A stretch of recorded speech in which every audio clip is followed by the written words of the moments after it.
Hey.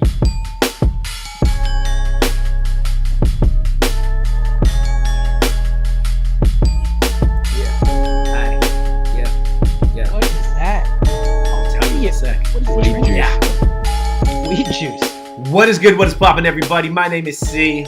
My name is Notion. Welcome to episode 29 of Bad Habits of Podcast. We have Nice. Dan in the motherfucking building, I'm here as always. and this What up, evening. Dan? What up, Dan? What up? What up? We got the squad now this evening. If you are watching, you'll see to your right a very attractive young man. If you're listening, you're going to hear his voice in a second. Oh, stop it. We are here with Smokewell, a.k.a. D-Cipher, in the building. Let me get the applause button. Boom. Make some motherfucking noise. And then air horn. What's good, Sonny? Uncle having me, Smoke. fellas. We Thanks. are out here. It's an absolute pleasure, buddy. Yeah. Yeah. I've been looking forward to this. So, Dale, you asked what this is. Basically, as you know, I have a craft beer podcast, and I don't drink on Mondays. So I decided to continue, or you are, that's Shasta Forefathers, what up? Nosh, you had a Rorschach, I think, right? That's correct, mate. Drinking a Rorschach repetition compulsion. Glorious. And I am drinking a Little Victory Sparkling Blood Orange THC beverage. This is also 2.5 milligrams. I've been enjoying these ones. I had another one from this one. These are the same company that does the beer one I had. And Dylan, I think I was telling you about the beer one. Was I telling you about the beer one? I don't think so. Okay, maybe I was telling Rich about the beer one. Shouts to Rich. Nice little color on that one. Oh, yeah, fucking get that in you. Mate. It's like peach juice. Yeah, it's blood orange. Blood Really orange smells like juice. it. Yeah, you know, Perhaps. San Pellegrino? Nice. Yeah, Oh, super yeah. light. Fuck it. That's a good one. It's like those flavored San Pellis, but it's really funny because I'm used to beer that has like a head, and I guess the THC oil removes the head, and it's kind of got that slick oiliness on the top. It's good. I like it. If I can get that in your mind. Get So- that fucking tasty. through you, buddy. Yeah, I like this shit, you know? So, where we're going to start with. So, normally what we would do is get into the interview portion, but just before we do, I wrote some slapper Oh, shit. questions for what do you reckon? I'm actually kind of scared of these, maybe. No, they're pretty good, actually. These are fun. They're not Okay, that good. they're not crazy. Okay, good. I got to front just like you. No, I'm not going to front just like you were man enough to admit you you had assistance. I Yes. was in the shower listening to Ooh. listening to the Lupe and Royce podcast. Oh, that's and- interesting. These weren't things I like to listen to rappers talk. Well, I'm new. I mean, no. so lathered up. It's a funny picture to paint to start the potty off, mate. Yeah, you know, that's what I want. You know, I want Love to leave So- them. Do in the shower. I love it. Yeah, the graphic is beautiful. Everyone's Right? just like, TMI. We need a button for that. Just picture That's me. really just good. Keep going. Sorry to scrubbing them up, interrupt scrubbing you. them up. That's all right, mate. No problems. So I was inspired by some of the things. Not everything that they mentioned is in this, but just some things they said. They were talking about something similar, and I just had ideas, and all of a sudden, I just managed to get this out in like 5 minutes. You know how it goes. Love right? it. Yeah, I inspired. do. So, I do. For those who haven't listened or watched this before, this is our new segment. I think it's only the third week running since it's my turn. And we just asked like 5 questions, not like icebreaker, but just kind of like shit talking stuff it's not always about music or hip hop or whatever, just to kind of like get the gears going, you know? I enjoyed it. So, first question is, what is the greatest TV theme song of all time? Good one, huh? Ooh. All right. Wow. Yo, I sing so many in my head like, randomly at times during the week, in the daytime. Fucking hell. You know what? Like- I don't even. What about Seinfeld? I thought about that when I wrote. I was like, yo, it's a classic. There's no lyrics. It's just a bass line. Corny. You know? Hella corny.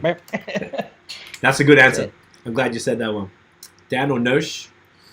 Damn. I mean, you have to go Simpsons or anything like that, but like I'm just thinking Ooh, of like another one. Good the one. most memorable joints. Like, Fresh I mean, Prince. that's the most memorable. Yeah, Fresh Prince too. Fresh Fuck. Prince. of Classic. course, Wow. Probably. Classic. Yeah.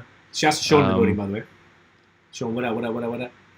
Oh, Sean's in the building. G'day, mate. How you going? I got a couple ones I was thinking of. Do you remember, Nosh? You might remember we used to take this off the TV. Living Single from the 90s. It was a Queen Latifah sitcom. Do y'all remember No that? shit. Yeah, I used to take I'm that. Yeah. living- It was a joint. That shit was like, I put that on tape. And we used to listen to that as like a song. Fresh Prince and Family Matters. Oh, I remember Family Matters one. What was that one? Oh, how's Oh, that it's go? Thank You for Being a Friend. Wasn't that one? Thank you for Thank you for being a friend. No, there's like Isn't that Golden Girl? Oh, fuck. Pause. Yo, I just told on myself, Is man. that timeout? I You wanna- told on myself, bro. Hey, you knew it too. Yeah, I was gonna say DuckTales still. Yo, I had the other day some guy Comes in your head. cruised by on a bike and Pause. pulled up at a fucking light, and he was singing the DuckTales theme song. And I just Get looked out at of him, like, town. what the fuck? And he just kept riding it. We Shit's put up at the light, funny, bro. kept singing top of his Yo, voice. I got another one. I got another one. Bust it. Theme song from Flipper. I actually sampled it, made a beat a long time ago. Oh, They call that's him pretty- Flipper. Flipper. oh, how'd the beat go? Oh, that was how the beat. Oh, that was was. I it. actually don't remember the theme song. Oh, that's how you flipped Flipper. Yeah, that's right. Power. So you Power, I was like about to say the Power, flip yeah. flipper, like J.R. Ryder. That's a lot. Ooh. It's a lot to take in. It's a lot. Pause. Dan said Power, which was the other one I was thinking of with Joe and 50 song. That's a Oh classic. shit! Yeah. Yeah, it's a Well, that's given. true. It's a good That's a one. Yeah, given. yeah. I feel like there's a lot of good ones, eh? Like there's probably Yeah. ones. Tiff I like said, the Power Big for Mouth intro actually with Yeah, the it's Charles not Big Bradley song. sure. Okay. Oh. Oh yeah. Oh, yeah. Such a sick cover. That's such a sick cover. Incredible. Yeah, Charles yeah. Bradley, the god. I was about to say this one, and I didn't want to tell on myself either, which I already did with Golden Girls, which I have to mention. That's a slap. Oh, Tiff was I like, saw that. The Affair. No one would know, which No. is good. The Affair was a TV show that was whatever. It was like 5-6 seasons about this dude who cheats on his wife and all the crazy shit that happens over like 20 years. And there's a Fiona Apple song. And Fiona Apple's the queen, and it's only for that show. Like, is a really cool. It's actually super dope. If anyone fucks with Fiona, like you bang with that. Sean says Darkwing Duck. I don't remember that theme song. I remember that cartoon, but I'm trying to think of how the theme song went. thing goes. Yeah, You're too young for that, probably. Yeah, Right, the theme I- tune, See- the theme I don't tune. know. So you're gonna have to change the title of this podcast to "Cee's Other Side Exposed." I'll just call it The Golden Boys. The Golden Boys. Oh, I'm gonna write that down because if I forget, I'll be pissed. I love it. I'm only doing it on my phone because I don't want y'all to see them. I want them to be more surprises because it's more fun that way. Because notice when you did yours as a surprise and we didn't see it, I enjoyed that a lot more. Yeah, we should continue to run that. Yeah, That's fun. Just because it's like kind of ridiculous. Although, Alright. otherwise, you'd have like prepared answers, and you might fuck up what you thought Yeah. you wanted to say, and then just all that sort And of. it's cool to have like everyone, winging it, thinking, thinking of the shit. So is that it for that question? Everyone's done. Yeah, Yeah. cool. Yeah. We All had right. a nice group. Question Epic. 2: where or what do you do when you come up with your best ideas? Obviously, me, it's the shower because here we are. Oh, obvi, while I'm scrubbing me backside, eh? Right? Um, Giving it a bit of a 1-2. man, like usually on public transport, like, but the thing is, it's Ooh. been a while since I've been doing that, so COVID ruined that. it's mainly been like late, like recently I've been at home, but usually it would be while I'm traveling somewhere, while I'm commuting somewhere, whether it's in an Uber or on a subway or a, streetcar Okay. or a tram. A tram. Yeah. Yep, Shasta trams. Shouts to trams. That's what So it is? that's, yeah, while I'm on route. I like That's a that. good point. That's a good point. I was thinking about this lately, and mine's my basement, by the way. Okay. That's what Um, the studio is. That's where the studio is. That's where I ran up from to get up here. But it's a good point. And you think about being in quarantine, and how much more creative you have to be to come up with like musical content when you can't draw on like outside inspirations, right? Like where you used to be able to travel, you could like look at you're talking about public transit, you're looking at things, you're seeing different scenes, digesting everyday life, and it's just fucked up now. You can't do it the same. Yeah, man. It's a whole other vibe. I used to when I in Australia anyway, when I was commuting, I used to do all sorts of shit. Learn Spanish, learn French, listen to like finance. Like this is before podcasts. So what was before podcasts? Like I don't know, like Tony Robbins did stuff, shit like that. Just listen to shit to get you hustling, and then on the way home, I just wrote raps every single day. So it was one either side. Bars. And I was like, it forced you. So it got to a point where I only wrote raps. I could not write anywhere else except on a moving public transport, like a train or a tram or something, or a bus. And then now I do it at home. So obviously, yeah, anybody going anywhere. But that's an interesting point. Dan, what are you doing? Taking a shit? No. Usually when I'm on FaceTime to a friend. Oh, yeah? Yeah, I'd say. Usually, I would never really think on my own. I'll think, I have this idea, I need to write it down. But it's usually when I'm with a friend or on FaceTime to a friend. Like, because you're fleshing out ideas. Yeah, because we're fleshing out ideas together, and it's like, oh, we can make it work by doing this. He'll say this, I'll say this. So like the exchange of the exchange, energy. yeah. I don't think I would do that on my own. I don't know. Collaboration. No, that's great. Yeah. That's dope. I like that. Thing. We do that. I do that with consults for our business. There's one specific client, like a brewery here in Montreal, and like we always, when we're coming up with ideas, he'll usually bring something to me, and then we just bounce it off each other, and it's like it always comes out sicker. So I align with that. Sean is saying that he comes up with his best ideas when he's dropping the Cosby Kids off at the pool. Wow. Classic. Wow. Love that. Classic. I love it. You know, I haven't heard that for a while. Fuck, that is so bad. So bad. So bad. He also said for the last question, because He obviously does say that a lot, actually. He does say that? Okay, he's allowed He's to. a Anyway. cheeky bloke, He's that allowed Sean, to. eh? If I said that, I think it'd be problematic. But he also said the OG Pokemon theme and Power Rangers for the. Oh, I have one to add to that. Can I side note? course, man. Teenage Mutant Ninja Yes, Turtles. fucking classic. That If you should know- have been my answer from the jump. Yes, Sorry, it's my okay. bad. We didn't prepare you, and that's all right. There's a lot to think about here. It's okay. Everyone, we done? Yep. Boom. Yep. All right. What kind of kid were you in school? Like popular, nerdy, quiet, funny, weirdo? All of them. So even like I'm talking like that's just a good answer actually. Yeah. Like Solid. through primary school or high school, like whatever. Anybody? Dan? Go Smoke. What was it? Last week? He's a fucking child. Last week, you can't. You like that, huh? You like that, eh? Hey, fucking this guy. Do you guys even remember high school? Oh, Wow. Is that a dinosaur joke, bro? Yeah. Come on, I'm not gonna man. lie. I Take barely it, take did. it how you want it. Yeah. But, I mean, Oh, I don't. oh, I mean, man. I just remember being super awkward in high school. Like you always be fronting like you knew, like you were cool with everything, but inside you were like, fuck, panicking. Everybody, fact. you just feel awkward, right? It's awkward as fuck. I would hate to go back to high school. No. I enjoyed high school. I had a good time, but I would hate to do it again. Never. Word. Never. I know. Dan Nosh.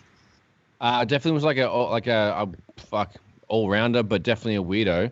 And I just like sport and shit. So I was cool with some of the sporty blokes, and then I was cool. I used to play chess a lot, and I used to fuck around with some crazy cunts. So like I was definitely like around the groups. Didn't have like a box. So a weird all rounder. Okay, that's probably the best way to be. I think Tiff was like that too. I did the same. Did you guys ever skate in high school? Yeah, I did. I got a story about that. Actually. Briefly, yeah. I was saving up. I was hired into that. You hired into skating? I feel like the skating yeah. thing was pretty popular in the 90s. Like it was a big thing. Oh fuck yeah! I almost I had money. Actually, no, you go first. I'll tell you. I'd say a mixture of all except quiet. Nice. Yeah. Apart from that, well, until I went to university, where I was like a bit more quiet, and I actually did work. But then before that, it was just like So you weren't quiet? I weren't quiet. You weren't quiet. And then when I went to university, I was like, I have enough friends, so I don't need to. I don't need to talk to anyone. So That's then, the best part, right? Yeah, High school. basically. You gotta kind of like be everywhere. Yeah. Basically, that's it. But then Okay. before that, That's I didn't really try hard at school. But as I went higher and higher into education, I tried harder, I guess. Because Which it is- became you didn't have to try and be cool no more. Yeah, And not basically. try. Yeah. Kind of like suck. Yeah. So it's kind of So cool dumb. to try. So it's like, I guess I gotta try. I guess I gotta try now. Everyone wants to do well. Fuck. Yeah. No, that's a good one. I feel like I was like mad. Like it wasn't nerdy, but it was funny because in high school I was like trying to be with the popular kids like so fucking bad, and I was getting close, and then I kept getting suspended, and then I got moved to Gangster. to another school. Yeah, I was getting a lot of trouble. And when I was skating, I had money saved up for a skateboard, and me and my boy, we were tagging a lot, just like pussy shit tagging. Not actually didn't get good at graph or nothing. Not And- artwork, just drawing No, on walls. just everything. Drawing dicks. So we mostly just big cocks. Just That's real the episode juicy name, cocks. drawing dicks on Drawing- walls. Drawing on walls. We're gonna run out of characters, but we'll give it a slap, mate. We went on this geography like excursion, they call it in Australia, a field trip, and we're on the bus. Excursion. So me and my boy had our folders, like clipboard things. It's got our tags, and the teachers were filming it with the old school '90s camera, and we're holding our clipboards up to the thing like tag is, and then we tagged the seats on the bus because we thought we were cool and whatever. And then mans were like ratting on us because obviously the bus driver saw it in the afterwards when they probably reviewed the bus to check the state of it. Told the school, and then mad people ratted on us. I couldn't believe it, and I stayed staunch. Like mum, and dad were like, Damn. "Hey, you sway?" I'm like, "Nah, fam, I didn't do shit. I didn't fucking do it." And then my boy went and told his parents, and then we had to go down to school and admit it. And then I had to pay for the bus seat, and that took my skateboard money. That was that. Damn. So I never got a skateboard, which is probably good. I have mad broken ankles and shit, I bet. Never drew a dick again. Never drew a dick ever again, bro. My dick drawing days were done. There was no dick treasure chest for you. That's another episode named Dick Treasure Chest. Oh, I love that. You know, We should do another episode where we have like, so what did you get suspended for? What was your funniest detention? Like, we should do that. That'd be funny. Did you guys ever have the in-school suspensions? Oh, Yeah. I got that. Those were my The favorite. isolation. I used to get them. worst. I used to get them on purpose, right? You get So to I would chill. get them, and then I would just finish all my homework, and then I would like write raps for like 3 hours, and then I would go home. I'd have no homework, and then I would just smoke Write weed. more raps. Or Yeah, smoke write more more weed. raps. As long as they don't kick you out. Oh my god. That's so smart. That's actually a really good topic. I got a bunch more comments here. Yeah, comments. Yeah. Shout Eric, out to Eric in the building. yes, shouts to Eric Eggwood. Check out the Notion My mans. Eggwood Notion Island Volume 1. Yes, sir. He said Cabbage Patch. I guess he's joking at the theme song for the Cabbage Patch Kids. Yeah, I imagine I so. mean, I didn't even know it reckon was a you should TV sample show. it. Yeah, you should, man. Eggwad should sample it. Tiff says I was popular AF. Wow. Wow! Wow. Wow! Wish I was you. Boosting still.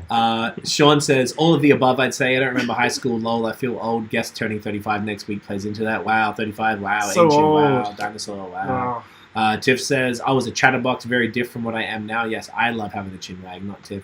I spent my time trying to navigate ways to get out of going to class and doing homework. I like that. That's smart. And then Sean is saying there's a lot of pause moments tonight. Yeah, there's a lot of pause moments tonight, bro. We're getting most of them. I'm pretty sure, dude. We're not. We're not over pausing this evening. We're No, but we're catching the main ones. doing a little bit. Oh yeah, you told me to put that in there. Oh, okay. Sorry, right. I just saw the DMs out. I thought you needed me to put something in the link. I was about to put the Movie Fam YouTube on the link, like as if like people who aren't already here will fucking need to know it. By the way, shouts to my cunt hat. Let's make some noise for the cunt hat. Hey, Hey, make some noise for the cunt hat. Pull. Round of applause. This is something Notion made. We used That's to homemade. That's homemade. Notion made that at his old place of employment back in the Yes. day. I used to rock this. I'm quite fancy with the stitch machine. And Yeah. I felt creative one afternoon and made He's a few like, of yo, those. and I mean, we were on tour, and people loved it back in the day when we were touring. Like, Got the biggest reception in Montreal for that one. yeah, I've always thought Yeah, London, like- Ontario. London Was it? loved our ridiculous. That's funny true. mouth. That's true. Shouts to London, man. I bangs with y'all, man. Even by the way, they're playing CIUT at 10 p.m. tonight. They're playing. Shouts to DJ Slam. He's playing Misused off the project. Oh, Slam is a mad cunt. I spoke to him recently. yes. I speak to him often. Such a mad dog. Uncle Slammy. Shouts to Slam Dog. All right, next one. What is your funniest, scariest, or wildest story with the police? No, we have ours, I guess. Unless you have a separate one. Yeah. I don't have any no. other ones, really. The wildest one is probably the. I mean, there's been 3 of the same thing, but the funniest one was with you. So we can talk about that. Let y'all go first. Dylan, since you have a guest. You gotta give me a minute on this. I gotta think about what, You got so many. what I want to say and what I don't want to say. Yeah, you got to keep it real. Right. Mum doesn't watch, Lisa. We're safe. I imagine your mother doesn't really check this out. Much, but I was really well behaved and I didn't really have friends with the police at all. Nice. I've had the only interactions that I've got a funny story about a friend, but then myself, the only time we've actually, I think I've only phoned the police once in my life, and it was during university where I stayed. We snitching? We snitching. No, we weren't snitching. Wow. Basically, me and my friends lived in one house at uni, and our neighbor was crazy. Like, he was crazy as hell, and like we'd be playing video games, we'd be screaming, but the walls were thick and you can't hear us. But he was complaining so much, banging on my door and everything. And then basically, he's banging on my wall, and I took my chair and I banged it against my wall. So he heard that. He ran downstairs, ran to our front door, bashing. Knew there was about 5 or like 6 of us in the house, bashing down the door like, open the fucking door now. Open the fucking. I was like, what the fuck? Like, I didn't do anything. But like, he was literally banging on the door, banging it. And like, he was basically saying he was going to kill us. And then I was like, okay. And then we called the police. Police said, yeah, we'll come. And they didn't come. But that's about Solid it. job. That's Shouts to the cops. That's about it. But apart from that, one of my friends went to a party once, and somebody had a BB gun at the party, and I think somebody's uncle had a BB gun. started fighting someone else at the party. So police were phoned, but they gave my friend's description instead of the person with the BB gun. Okay. And then the police ran up on my friend with a bunch of dogs. If my friend was running home, I don't know why he was running on the road, but he was running on the road, and the police cars came, literally like Fast and Furious swerved in front of him, and then a bunch of police dogs got let off the leash, literally ran up towards him, and like they could have like attacked him. And then he's basically went and like they held him for, I don't know if it was like a night or something, but Jesus, they'd be like, "Yo, fam, it wasn't me." It wasn't him. Like, but yeah, that's that shit is crazy. To police. That's rough. Wow. Like, yeah, I feel like we've been pretty fortunate as well. Like, it sounds like Dylan might have some shit, but like, we only had one together that was like, it wasn't even real. It's just kind of funny in hindsight. So me and Nosh used to, when my parents used to live, there was this area. It was like a road went up to a quarry, and we called it the Horses. We used to go smoke weed there. Because there was horse paddocks next to either side of it, and then when I used to smoke there, horses used to occasionally come to the fence, and I would pat them and blow smoke on them and talk to them, and they would be like, "Here you go," and then it was just nice. Yeah, right. It's a good time, and you had a view of the area because it was kind of raised, and you could see the area. It was like you could see the mountain and stuff. So it was cool. So we're up there one night. It was like wet. We had both our cars, and Nosh just picked up. We had like a reasonably small amount of weed on us. A very, very not like it's so long ago. We're safe now, right? Like more than we should have had on us, but it was to split. So, and then all of us, and no one ever comes up there, like ever. We're up. This is like midnight type of shit. Then a car pulls up, and then we saw the blue and red lights. We're like, fuck. Well, no, every night at 11 o'clock, security come up the gate and check. And so they might have seen our car. I go there. I used to go there so often by myself and with my neighbor that this, security had stopped and been like, "Oi, cunt, what are you fucking blokes doing?" And we're like, "Well, just smoking, just chilling. We don't go up further than this." They're like, "All right, cool, man. Like, fuck, just all right." Stay there. So then they would come at 11, and then the night you're talking about, so they came, they left, and then another light came up, and it happened to be the Popo. So we had the large amount. No, we'd already split it. We had the large amount in like a bag in the back, and then I think I had mine. Then they came up like, fuck. So I stashed it under the seat. We were smoking a spliff too at the time. I think we quickly put that out. I had a gram in my cigarette pack in the front. So what we used to do is because we used to mix with tobacco in Australia. I don't know why people do that there. But we used to, I know it's gross. And we used to take like a little bit out with us because the other problem was we couldn't control ourselves. We'd smoke all the weed up in like one night. So we'd put it in just a gram at a time in a cigarette deck and then bring that with us. So then we never had too much on us. If we lost it or if something happened, we'd be fine. So we had that already in the deck in the car. The cop comes out and gets out. What's going on, boys? What's happening? Was that? And we looked at the cop and we were like, oh my God. He was our parents' friend. Like he was a family friend from when we were kids. Like he'd driven us around. We knew his wife and children. But that was like 10, 15 years before and he didn't recognize us, thank God. Because otherwise, if we did get in trouble, I would have been like, I don't want to say his name, but would have been like, bro, like it's us. Like, mum and dad. Like hopefully he would have been like, you fucking idiots, get out of here. But he came in, he's like, where is it? And we're like, oh, and we like, I can't remember if it was you or me. I think we just gave him the gram. Where's the rest of it? I got out of the car. Smart. And he's like, no, mate, get back in. What are you doing? And then he started saying, where is it? And then, So, oh, you got out of the car. No, and I think didn't he say to stay in the car or something? Yeah, and I got back in. Then he's got the license and he looked at it, and then he's just. He didn't say anything. Or do you think that he didn't want to? I reckon he obviously saw the license, dude, and he's just like, oh yeah. I don't remember that. I don't remember the license. He looked at my shit because he checked my license, and then he grabbed he's like, where is it? And I grabbed my cigarette deck and showed him the gram that was already backed up. He's like, is that it? I'm like, yep. He's like, you sure? Because I'm going to search the car. I'm like, that's it, man. I just dead ass, and he's like, okay, and he fucking grabbed it, out of here, and he pulled it out, and he threw it as far as he could into the horse paddock, and it's just like, and as soon as he threw it, I'm like, I'm gonna get that tomorrow. Did you get it? But no, I didn't. No, I didn't think so. It seems like a lot more work. That was pretty funny. But we got barbed wire fences. It was not worth it. You definitely cut your balls for a gram. Cut your dick, guys? No thanks. Dylan, did you have anything that you thought of? I got a few that are just fucking weird more than anything, right? Just stupid stories. But one time we pulled down the end of a street. Again, like it's funny that these are all weed stories, right? Like weed's fucking legal now, right? And so dumb. So it was 5 of us in a car. We pulled over. You guys know what a lung is? No. You used to cut the bottom off a pop bottle, put a plastic bag on it, like gravity bong with the bag. Oh, it's disgusting. Oh, right? I see. Wow. So I was like looking for it under the seat. So the doors were open, and there was like upcoming. It's on a river, so there's a path. So up comes these two guys that look like, 35-year-old actors trying to be teenagers. Like, you know what I mean? Like, what's going on, kids? Like, yeah. Anybody dead ass would have knew these were undercover cops, right? Oh my God. My buddy's sitting in the bitch seat in the back, rolling a joint visibly. So the guy says, what's that? And my buddy says, it's none of your business. And then boom, out comes a badge. Yeah, it is our business. Everybody out of the car. So I had a scale on me. I had, I don't know, less than a half ounce, but some of it was bagged. So it was bad. Yeah, that's bad. So everybody get out of the car. I was wearing like some Jordan sweatpants or something. I'd like jammed the digi between my ass crack, just like clenched it there. And then, it was like everybody against the car. They're just grabbing everything out of our pockets. Like, I don't even know how you tell what comes out of whose pocket when there's 5 guys and you're pulling shit out of everybody's pocket, right? Yeah. Like, I want to say on the trunk of that car, there was like, I don't know, a quarter pound of weed or something. Maybe even Oh my God. like a lot of people had weed. Right.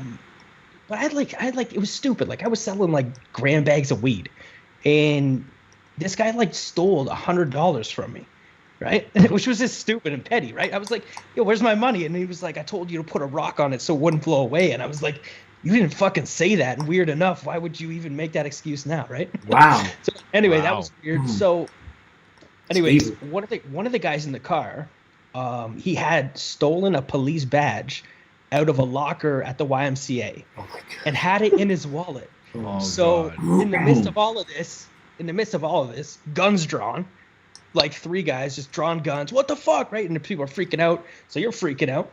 And that's like, at the moment I have the time to stick the digi in my ass crack and nobody sees it. God. Anyway, they walked us all back to the school. I left somehow to go to the bathroom, threw the digi to one of my boys. That was fine. They ended up putting all the weed under the guy who had the police badge. Oh shit. So when we all lied to our parents that we didn't have any weed, it actually checked out. Oh man. And then so when Buddy goes to go to court, his name's not on the docket. He leaves and nothing's ever said again. So it was like karma coming full circle, right? But yeah, that was just really That's crazy. a weird story, right? Yeah, that's fucked up, man. I hate that shit. Like, cops really abusing Christ. their whole thing. But like, why would you break into a locker and steal a police badge? Yeah, that was pretty stupid too. And then It's cops pretty stealing your stupid. money. Like, I feel there's a lot And of they dumb keep- country. Oh yeah. And to keep it. Yeah, you're right. To steal a badge and then keep it and then get pulled And keep up it on with you. weed, you fucking idiot. Yeah. That was a good one. Sean is saying he got detained by a cop looking for 2 guys on a Harley because of something that happened in my old area. Only reason why, because one of my boys was on his motorbike. The bike he was on wasn't even the same bike they were looking for. Typical shit, I guess, right? All my friends and I had on us as well. So I guess, did they take the weed, Sean? Nice. Good one. Last question. What's the shittest job you've ever had? Don't say this one, Dan. Dan.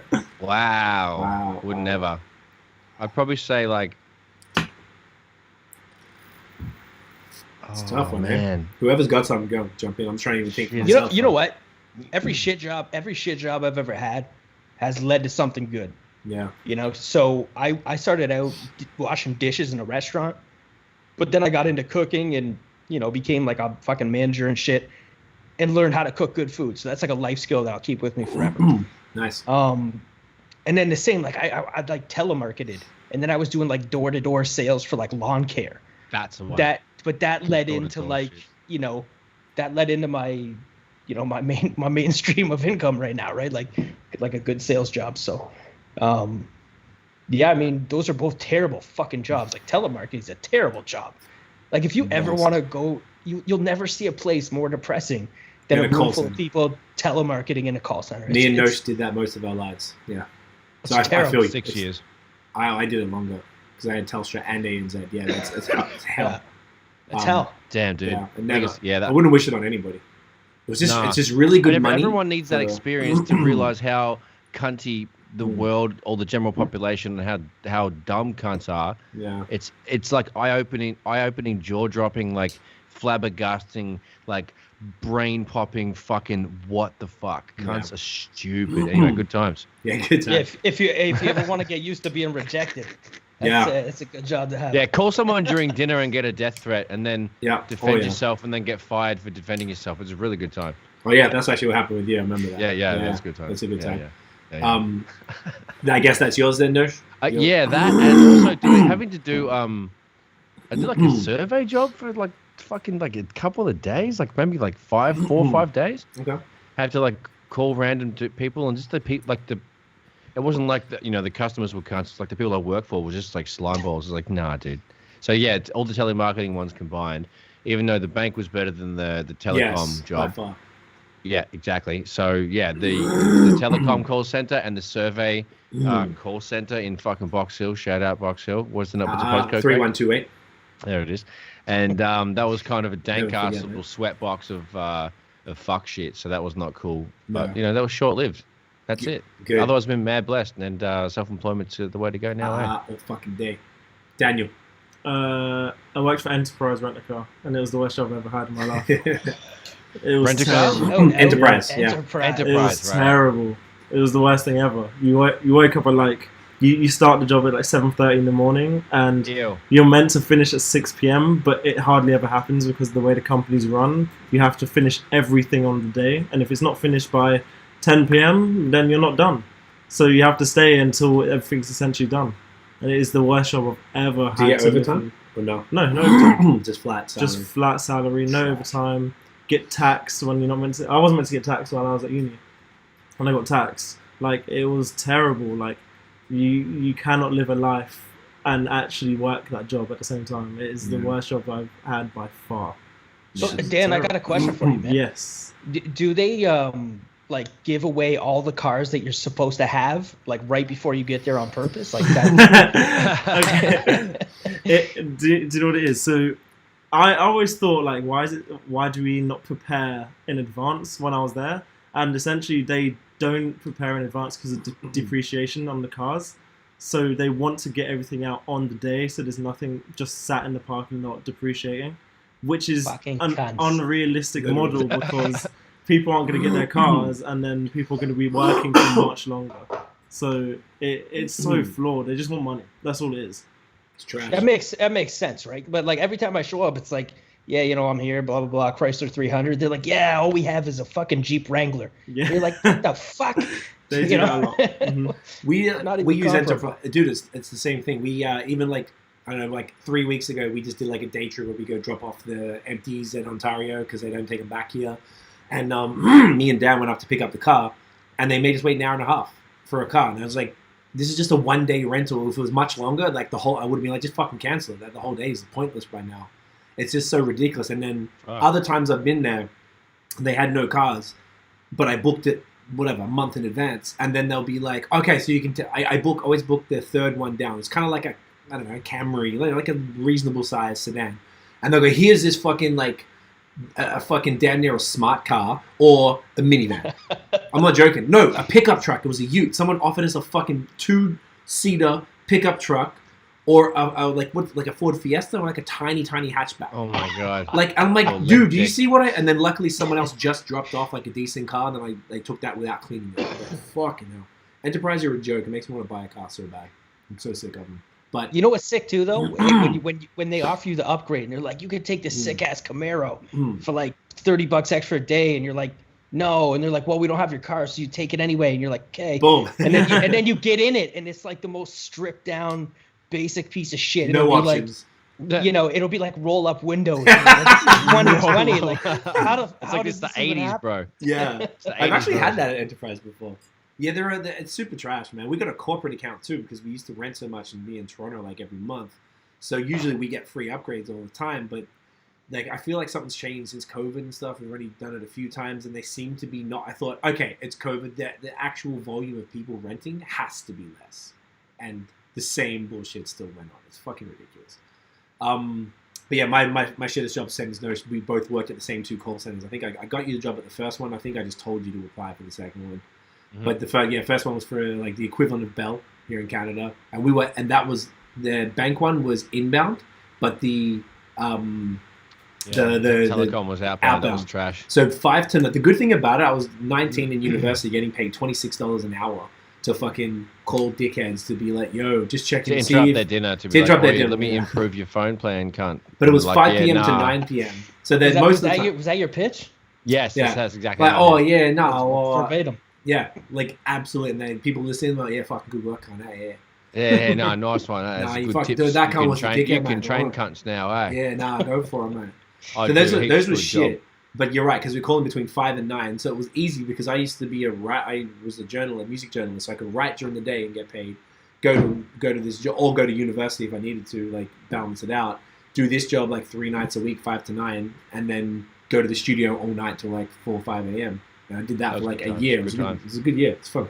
Yeah, I forgot that you were a music journalist. Yeah, and that's why with your 5 questions, you almost like made us all Nardwuar ourselves. Pretty much. Nah. Yeah. Everyone's noting it down, so this is where he's going to do his research when he runs up on you somewhere on Zoom. I already regret some things I've said, so good job. Yeah, doing a good job. So that was it for.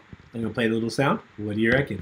What do you reckon? Oh yeah, I forgot about comments, and then we'll get into the interview with Dylan. So we warmed up pretty good, huh? Oh yeah, from back to the last question, someone said yes they did, but we got enough back. Okay, they got their Wii back. Boom. Tiff says glad I avoided that one. I think Tiff was talking about telemarketing there. La Janice, what up, son? He says, was a cashier. However many good customers you get, you're always going to get a bad customer who just hates you. Yeah, cashiers are rough. Tiff says, yeah, you also meet some of the worst humans as a cashier. I did that too. But some really good people. I guess that's like retail, right? You all get that. You will always get people that loathe cashiers and want to have a go at you. Yeah, that's pretty much it. It's kind of trash, but anything customer service is hot garbage. When you're dealing with the public, fuck that. All right. Uncle Smoke Dog, let's get into your details, brother. So now you're all warmed up and massaged in, you know what I'm saying? You're feeling good, feeling loose, you know what I mean? Stretched out, pause. Let's get in. What's your you know what I mean? Sorry. No, good pause. You know, what's the deal? How'd you get into music? Tell us about what you do, you know, from the production side to the rapping side. Give mans the rundown, fam. Oh man, one at a time. Yeah, I mean, I was like, it up how you know, I was like, I first got into hip hop listening to hip hop, obviously. Nice. But you know, remember the old 411 VM, 411 video magazine, the skate videos, the cassettes. Anyways, like I said, I used to skate a lot, and you would always have the two crowds, right? So it would be like the thrasher crowd, and then like the trans world crowd. And I felt like, you know, that was like a divide, right? Like one side was more like the underground hip hop scene, like, you know, Alien Workshop and shit. You see those videos, and everybody, you know, they'd be playing like, you know, Big L or like Gangstar or something like that. So I got big into the underground scene, and that was probably when I was like 13, 14. And then, you know, just natural evolution, just like, you know, started making the music. So did that, like, you know, made mixtapes, started rapping because that's the thing to do. And it was funny, like I rapped for a lot of years. Was that? How old were you when all this was happening? Like I said, like 13, 14. Oh, sorry, I missed that. My bad. Yeah. So, yeah, did that. And then, you know, you have all the time in the world when you're that young. So, you know, just literally sit in the basement of my mom's house. She was working nights and shit. I just sit down there and smoke weed and make beats. Like literally, like nowadays, like, people don't understand. Like nowadays, when I go to make a beat, I've got like 3 hours. You know what I mean? What were you using to make beats on back then? What'd you start with? FL Studio, cunt. What version? Oh, it was well back then it was Fruity Loops, right? It was probably like Fruity Loops 3 or something. Fruity Loops, Jesus Christ. Yeah, definitely, yeah. Yeah, so I mean, humble beginnings. Very, and you know, I saved the money to buy the $129 keyboard, right? I forget what it was, like an M Audio or something like that, and like it would have all the burn holes in the keyboard and shit from like you just be smoking and playing keys. But like, you know, the point is like you could knock out so much more music back then. But now like by evolution, I've honed the craft to where I have to make better product because I don't have as much time, you know? So yeah, I mean that's how it all started. I just obviously like as a hip hop fan. When did you start taking it a bit more seriously and start like maybe releasing stuff and, you know, working with other people and shit? Well, like the internet's a great thing, so I was always able to connect with people over the internet. But met a guy named Puget out of Washington State, and we released a couple projects, 3 I think.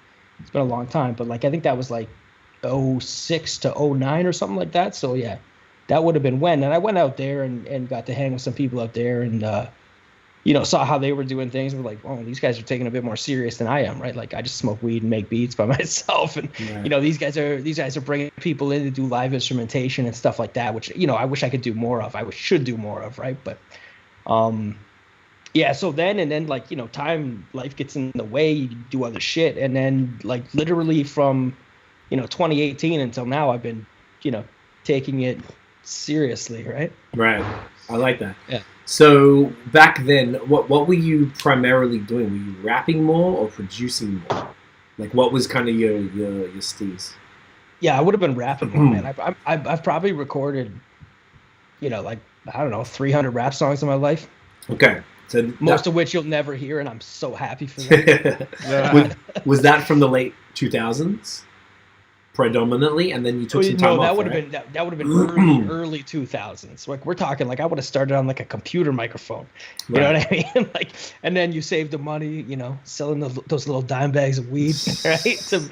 To buy like I think my first mic was like an Apex or something, right? Like just trash, into the computer sound card, right? And like the online music community and the availability of like the good tools wasn't there when I started. Right. So like you would have had like this is like Adobe Audition. It wasn't even called that back then. I forget what it was called. It was before Audition. Anyways, Cool Edit. Yes. Oh, that was Adobe. Cool Edit too. Yeah, I remember using that. Yeah. Yes. So yeah, you used the cracked version of Cool Edit, your cracked version of the Waves Diamond Bundle.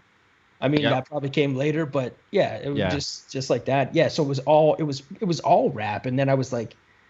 Because, and that's when the mixtape scene was hot, right? Everybody was doing mixtapes over industry beats. Yeah. But then it was like, man, like there was nowhere to get beats. Like nobody was making beats. So I was just like, fuck, I got to start making some beats. And like, that's a journey. Like, they both are like developing your skill in rapping. Like you're honing your craft like anything else. But making beats for me, like that's a progression. Like I remember like not even understanding like a sound signature, right? Like you're sitting there like with your fucking Fruity Loops out and you're like poking drums in. You're like, this sounds like you. Anyways, that's a tale, but definitely the rapping first and then the beats. Okay, so then coming into more recently, like you said, you started rapping again a couple of years. So you took some. I guess what I was trying to get at, you took some time off rapping. It seems right. And probably fucking huge hiatus. Yeah. From when to when would you say? So 2018. It sounds like you said. Probably like 2005 until 2020. I think. Oh shit! Like a serious gap. Yeah, I went into full-fledged making beats, but I still like to rap. I don't know, man. It wasn't my thing, right? Like I tried doing live shows and stuff. Really wasn't my thing. I could never remember my fucking lyrics. Maybe I just didn't try hard enough. But it's hot.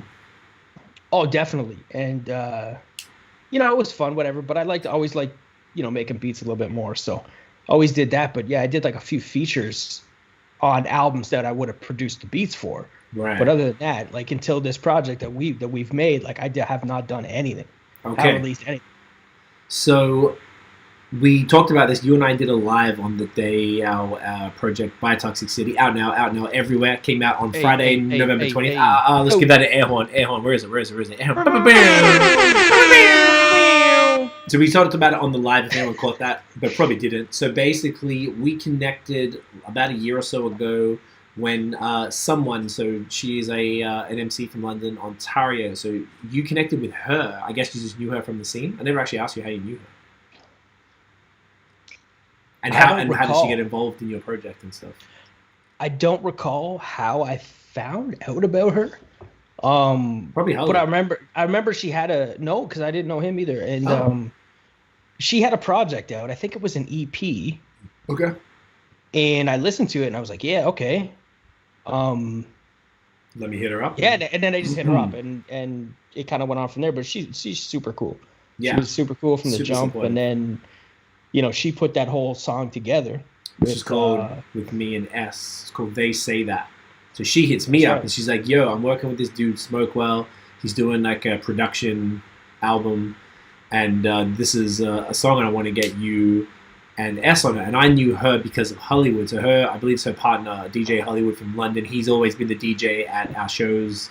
When we've toured out there with, man, we're always touring with like bigger people, like as openers. We toured with Rally, Ghetto Socks, Fresh Kills, those type of boys. Palmer Squares, actually, that was a good show.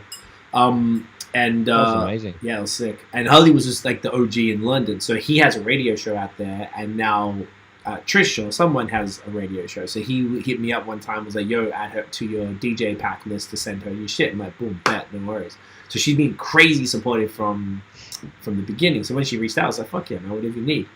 So I did the verse, and then you hit me up, and then we just connected. Yeah. From there. And then a bunch of stuff happened with that song. I think she ended up releasing it as a single in the end, a solo single, not from your project. I think that was that last year or was that this year? I didn't fucking remember, man. Yeah, it was this year. Was this year? Because year. That's because I was an asshole about it. Yeah, I wasn't going to say it, but yeah. It's Well, like, I mean, I clear the air. I was a fucking jackass about that whole situation, and I apologize for it. yeah, you handled it like a G after. And Clear the air, right? yeah, and y'all cleared it up, which is super cool. And she's been, and Harley both been super supportive with this project. So we connected, last year. And then this is what I said on the live, because this is the funniest part about how this project came about. I thought I did a song, so you were like, all right, now the song that I did is going to be her single. You were like, I do a solo track. I'm like, I bet. So I picked a song. I did it with Dave Archer. Shouts to Dave. She is a phenomenal singer from Guelph, Ontario. Yes, she's amazing. So we did a song called Old Ghosts, which is one of the favorite songs I've ever done, actually. So that one's coming out in your production EP, LP, sorry, all mixed by Notion. And then you just sent me, which ended up being Round the Stars, which is track 6 on the EP, with your verse on it, which was, I was like, ooh, what is this? I was like, we didn't have this conversation. So you were like, I was like, cool, we're doing a few more tracks. Because I thought you mentioned something at some point about like doing like, kind of the way that Trish did it, where she was like, she picked a couple people to be on there. Maybe you just go, put me on this track and you send us some other dudes and there'll be a bunch of people. So I was like, yeah, bet, no worries, here's a verse. But you were rapping on it. And I think you were like, yo, let me know what you think type of thing. I was like, yeah, it's sick. Verse killer. Fuck yeah, let's go.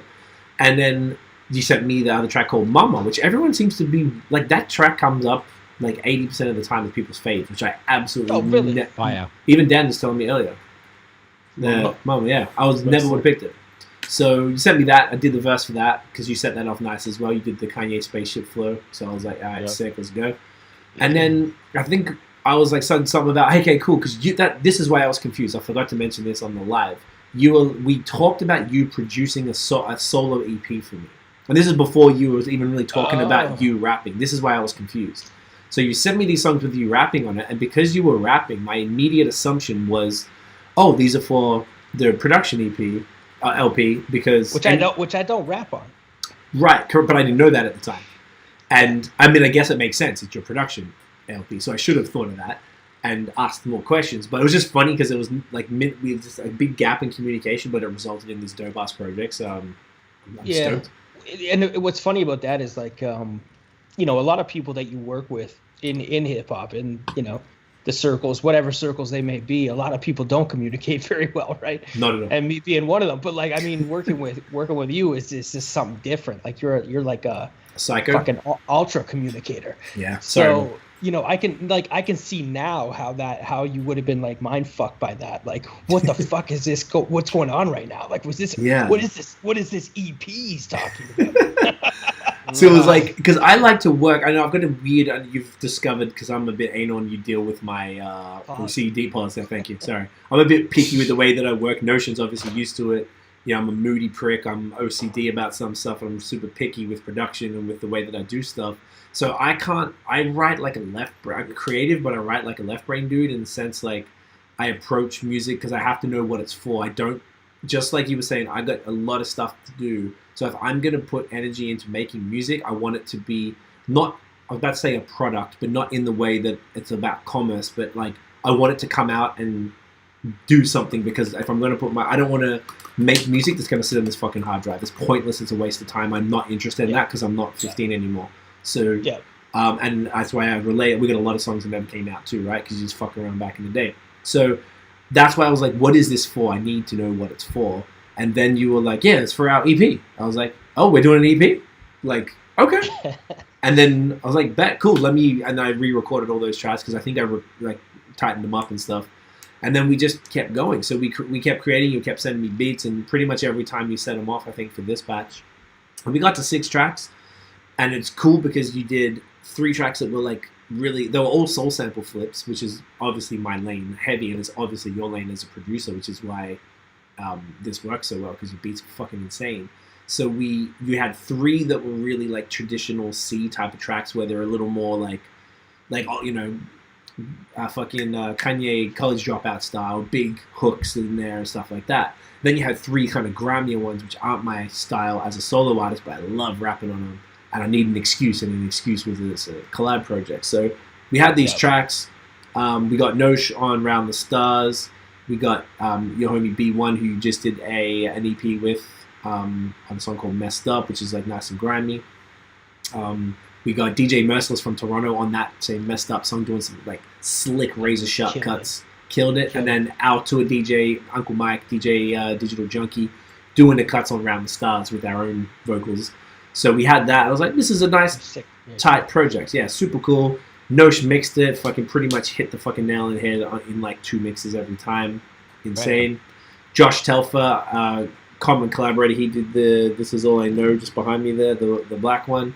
He did a lot of our cover art. So he did the cover from, he took a picture of a bench, and the bench said, #2020 is cancelled by Toxic City. And at the time, so sick, right? We didn't know what we wanted for a cover. So you were a graphic designer, but I didn't really know that. And I was like, yo, can we get my boy Josh to do it? Because if I take the project serious, I usually like Josh to do my shit. And you were like, yeah, cool, no problem. So because he's a dope photographer as well. So it's not just a design thing. He does the whole top to bottom. And he doesn't do design anymore. He just does it for homies. So he was like, show some photos. Let's see. I don't know, something dark. It's a bit dark sometimes. So, you know, give us some vibes. So he sent us this photo. And at the time, the project was just called C-Cipher, C-Cipher, because you rap under the name D-Cipher and you produce under the name Smokewell. So we're like, C-Cipher. Yeah. And then he said this, and we were like, by Toxic City, both of you in the group chat, we're like, oh, fuck, that's the name. Immediately, we all just like, that's it. And because it's so random, like, and the funniest part of the whole shit, we don't mention it. There's no song called that or nothing. It's just the title of the thing. Not yet, which we'll talk about in a sec. So we put that together and we finished that, I don't know, August maybe, something like that. And then Nosh was mixing it. Nosh being super busy, so Nosh fit it into his schedule like a G. And then basically we were kind of just still vibing. We were like, yo, I don't really want to stop working on this, so let's just do like a deluxe version. Since everyone's doing deluxe versions, it seemed pretty... You told me about that. I don't know. Yeah, well, because of this podcast. I mean, I knew about deluxe albums and shit, but it's so common because we're looking at new music every week. And I was like, yo, you down for a deluxe EP? Which I tweeted about, and someone like, yo, isn't that just an album? I'm like, well, yeah, I guess so. But I think it's hilarious to call it a deluxe version. So we're basically right now, we're going to probably do another 6 songs and put it back out as a deluxe. And that one has the title track on it, which I really like. I love that. You know what? I want to do 7 songs. Yeah, I was about to talk to you about that because we just... I just want to send a new beat last night. Round numbers. Do you know what's even better? I have a tattoo on this here of a 13, and that's the number of how many songs it would be. So I bangs with 13. Fuck 12. Do it. No way. Hey, you like that? Fuck 12. Hey. Fuck 12. Yes. So anyway, that was just tell us. The best part, because you were talking about, you know, this is the funniest part for me about this album, whatever. And the funniest part to me is like C, because he's so OCD or whatever he's got going on over there. It's like on the photo, by Toxic City is in lowercase letters. So we had to make it in all lowercase letters. Oh yeah. Like we couldn't put like capitals at the beginning of the words like Mans would normally title an album. Right? Like it had to be exactly what was on the photo. Yeah. So like I had to confirm it. I'd be like, yo, I'm uploading this to Bandcamp. Like confirm like all lowercase. He's like, yeah, for sure. I was like, okay, good. We got to double check. No, you're starting to. I feel like you're getting it now. I think at first we had a few communication breakdowns because you weren't used to it like Nosh is. Nosh is used to my level of crazy, and he already knows what I need to see to be okay. I'm already at a level of crazy too. I just had to level up to your level of crazy. Yeah, I'm a little bit more pedantic. It's not crazy. Stop saying that word. It's more efficiency and fucking, you know. I just want things to be organization. Right. Yeah, I just noticed a lot of people, like Dylan, you were alluding to before, a lot of people like in life a lot of things break down. Most relationships or problems arise because of lack of communication. Lack of communication, or 100%. Just poor communication in general. And I like to avoid that because, like I was saying, for all of us, we're all busy. No one has time to fuck around. So if we're going to do this, let's make it easy. I want it to be simple. And me and you are doing, you're doing the heavy lifting because you're creating 100% of the soundscapes. Together we're writing. Notion's making it sound fucking fire. Josh is doing the art. So between the people involved in it, like, I want everyone to be smooth. I don't want anyone. Me and you got to deal with 90% of the shit, and then we just bring it to Notion. Here, man, here's it very simple. This is all you have to do. And he's like, boom, bet, no stress. So I feel like we've found that rhythm now, which is why I wrote 2 more verses last night. I'm super happy for the next few songs, and I feel like this next part is going to be more. Is going to like expand on those songs and put them into a musical context that is going to be super interesting because I think even more varied. I think it's going to be an evolution of it, right? Yeah. Like the new stuff is just like I'm really happy. Don't get me wrong. I love what we did so far. Yeah, like, man. We tell you that all the time, right? So it's like the new shit is like it's gonna fucking. It's mind blowing, man. Yeah, I'm super stoked. Just the production, the way you flip these other samples is like it's the same vibe, but it's like it's like you said, elevated. Is really what it is. Yeah, it's gonna be different. Yeah, it's gonna be dope. It's gonna be different. Yeah, man. I'm really excited. Looking forward to that because we're gonna have I know we're mostly supposed to talk about the EP, but obviously we're working on the deluxe and we're excited about it. But we've got a posse cut with like 1 million people on it that we've now started to get a few of the verses in, and we're already excited about how that's sounding. We've got ideas for a few vocalist features. I'm gonna get my friend to play some guitar on some shit probably. Give him the stuff and be like, "What do you want to play on? Do it, go nuts." So like I think it's gonna be super interesting. But this EP I think is I'm super proud of this one because it was something that it was kind of a random quarantine project, I guess. I mean I think we started beforehand.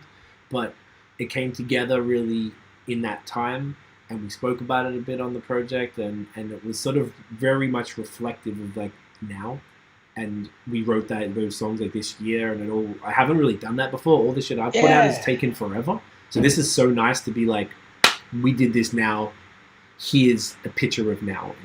That's a good point. And you know what's funny is actually a lot of those beats were not made in that time. Right. Like. Actually, so if we break it down by beats, go through the project. I want this episode is what it's about, fam. Shit, run me through what's the first track? Misused. I mean, yeah, I made that during this time this time, okay. And that was when you basically had 3 verses on that track, and then you hit me up with like, oh yeah. You were like, yo, let's use this one. I was like, but you've already finished the song. Like, and you're like, yeah, I don't care. I'll just take the best verse and then whatever. I was like, you sure? Like, because I wouldn't do that. So I was like, kind of busting your balls about it. And you were like, bro, fuck it. It's okay. I'm telling you it's fine. Like, relax. Like, we're good. And then, because you got to understand the way that I make music, right? Like, I just head down to the basement. I crack the beat out, have a couple of beers. Maybe I feel like rapping today. Someone going to join. We've laid down some verses. Maybe it's 3, maybe it's 1, whatever it is. But like, I don't really have any intentions with that at the time, right? So I'm okay with whatever way it goes. But yeah, that one, that was definitely like, when you have a good beat, right? Yes. Like when it's funny. Like I've heard people bitching about shit like this before. Like, I went to Primo for a beat and like I get this shit. I'm like, no, where's the other ones? Like, you're sending like everybody else. Like, where's the good stuff? Right. And I do the same. I'm not gonna lie. Like I know what's a good beat and I know where I want to put that at the time, right? So, like that one was obviously a really good one. Yeah. So I know and that's probably why, right? It's like whatever. I rap 3 verses on it, but I just want to put it on the project. So. Right. Yeah. No, and I was happy with that. So we just picked your favorite verse, which happened to be my favorite one too, because I think it was clearly the best of the 3. Then I just did the second. We did a back and forth one, and this one is the single. King Rich, who does all our videos, is editing the video. Hopefully, we'll get the first cut tonight because it's dropping on Friday. So I should actually bust his balls. I'm talking about on the podcast right now. I want to see that. I want to see that. He's usually pretty good. He knows I gotta bust his balls. When I say ball busting time. How's the video looking? Go follow up. And then a love heart as well. Kiss hug, No. wristy, eggplant. I wouldn't send him anything else. So okay, second beat was "Keep Our Love." This was one I actually was wanted to do a bit of a video. Oh, here you go. He responded already. He's like, "Pretty good. I am, however, behind." Yeah, that one's been around for years. Okay, like, I think I've been sitting on that since like 2016. That one, really okay. So when you first you sent me 3 beats for the song for your production album, and that was one of the ones. So that was my second choice from the Old Ghost beat. So if I didn't work that out, that was my next one. So I was really happy when you were like, "All right, let's use this for our shit." I'm like, "Fuck yeah, let's go." Yeah, and one of the other things, just shout out to Notion, is that like half of these beats on this project I could actually get tracked out, and the other half are like fucking MP3s or like we might have had the Wave to work with, but like it was from an old dead computer, and it was like I don't know, some shit. There was a couple that that you couldn't save or didn't have the things for, so we had some But you can't tell when you listen to it though. No. Made it work. Yeah. Made it work. Third was Mama. Yeah, right. Tell us about this one, because everyone is banging with this track, and to be honest, this is the last song I thought anyone would like. It's always the way. Always. You know what? I get it because the sample's so dope. Yeah. And I'm terrible with this. Like, I wish I knew who that sample was. I'm sure when we get the cease and desist, we'll figure it out. Well, it's okay. That means we're doing good, you know? That's true. It means we're doing good. And that was interesting. People like that time signature, right? Yeah. It's very cool. I hated rapping on that. As I told I you, thought your verse was sick. You've said that to me. I'll never do this again. I think you killed it, man. Is that the 3/4 one? Yeah, it's the 3/4. Yeah. The spaceship flow. Mm-hmm. Yeah, which I don't even know what that song is. So when you listen to it, you'll be. If you don't know the song, and I mean it in the best possible way. Like if you hadn't heard that song and you came up with that flow, smashed it. You are rapping. I feel like that's why I'm saying wow. Yeah. I feel like no, but I mean, like I've heard other songs with that time signature, and obviously there's not too many ways that you can rap on that. Like when you hear someone come out with something new on that beat with that time signature, it's like mind blowing because you're like, there's not much in your brain, it can only happen so many different ways, right? Yeah. Real quick, Rich just says, "Tell him Rich knows he's on it." So he's on it. Awesome. Okay, so continue. Yeah. So I mean, like when like a 4x4 time signature, like you could do anything with that. Yeah. Especially at the slower speeds, like you could go do some crazy shit, which people do nowadays, right? Like look at where hip hop has come in the last, I don't know, like 10 years, like the last decade. Like I think I sent you something the other day, and it was I think I sent you like a J-Ru album or something, or was it Afro? Oh, it was a J-Ru Afro song. Yeah, I forgot what it was called. Yeah, but I was like, remember like back in the day we used to think this was like the craziest lyrical shit, and like now you listen to it and you're like, wow, that's underwhelming. Yeah. So like look at how far it's come, right? Yeah. Like I mean it is what it is. But yeah, so that Mama beat, I mean, like that was a real easy one to make because obviously like that sample, you've got the hook, you've got the verse, like it was very easy to put together. That's it. Okay. No, I fuck with that, and it's almost the way, right? The easiest one to put together, and the one that you kind of flippant about is the one that everyone enjoys the most. Yeah, I'm trying to think of if there was like a hard beat to put together for me on this album. Well, we'll go to the next one, which was They Come and They Go, track 4. That was pretty. Such a sick sample. Yeah. Yeah, I remember where I got that one from too. I made that one very recently. Okay. But yeah, like I mean, I didn't play a bass line to that or anything. It was heavy on the low end to begin with. Just doubled up the kicks, made them a bit thicker. Rockin' Notion knocked that out proper. It sounds really good on the low end, like anywhere you play it. So yeah, I mean that one. But dude, like I can hear that sample in my head right now. It's just sick. Yeah. Yeah, that one's a slap. I really like. That's probably my favorite verse of mine on the album, and one of the, like, I really enjoy that track specifically. Yeah. And then next is Messed Up with B1 and DJ Merciless. Slapper. Yeah. Angry Another raps. one. Yeah, like these aren't beats that these are ones where you find the sample and you're like, fuck yeah, got a beat. You know what I mean? Like you don't even have to think twice about it. Yeah. That one actually. Although, that is pulling a sample at the middle of a song, I believe, because those horns have a vocal sample on them. Right. If I'm not mistaken. Yeah, there's a bunch of vocal samples in there. Yeah, which is interesting because, when I hadn't listened to that song in a long time, and when the album dropped and somebody was like, "Oh, it's my favorite song," that was one of the early pieces of feedback we got from one of your buddies that was a DJ. And I listened to the song again. I was like, "Oh man, I don't even remember these horns." Like I was just hearing the vocals and everything else, right? It's so interesting how you can like compartmentalize. Oh, the guy in France. Yeah. Yeah. Yes, totally. Yeah, people like pick up some interesting things. I think that's one of the funnest parts of all of this is when it's out to the world. We've been living with this shit all year, and now the people are hearing it. And they go, "Yo, like this part of it." And we're like, "What? Where'd you even hear that?" Like, fuck, because we're so numb to it, right? You all right? Hold up, give me. Yeah. I just got a little warning. My computer's about to die. Uh oh. Know that feeling. AC. Oh, the old AC, mate. I love it. Mad rush. Hey, man, it's all good. Oh, you got to catch it. There we go. You got it? Fucking boom. And then the last one was Around the Stars, which was the first song that we actually did for the project, featuring Notion and Digital Junkie. Hey, you let Notion on a track. He comes in, tries to outshine you on it. Right? Just came through. It's killed everybody. Killed the verse. Wiped the floor.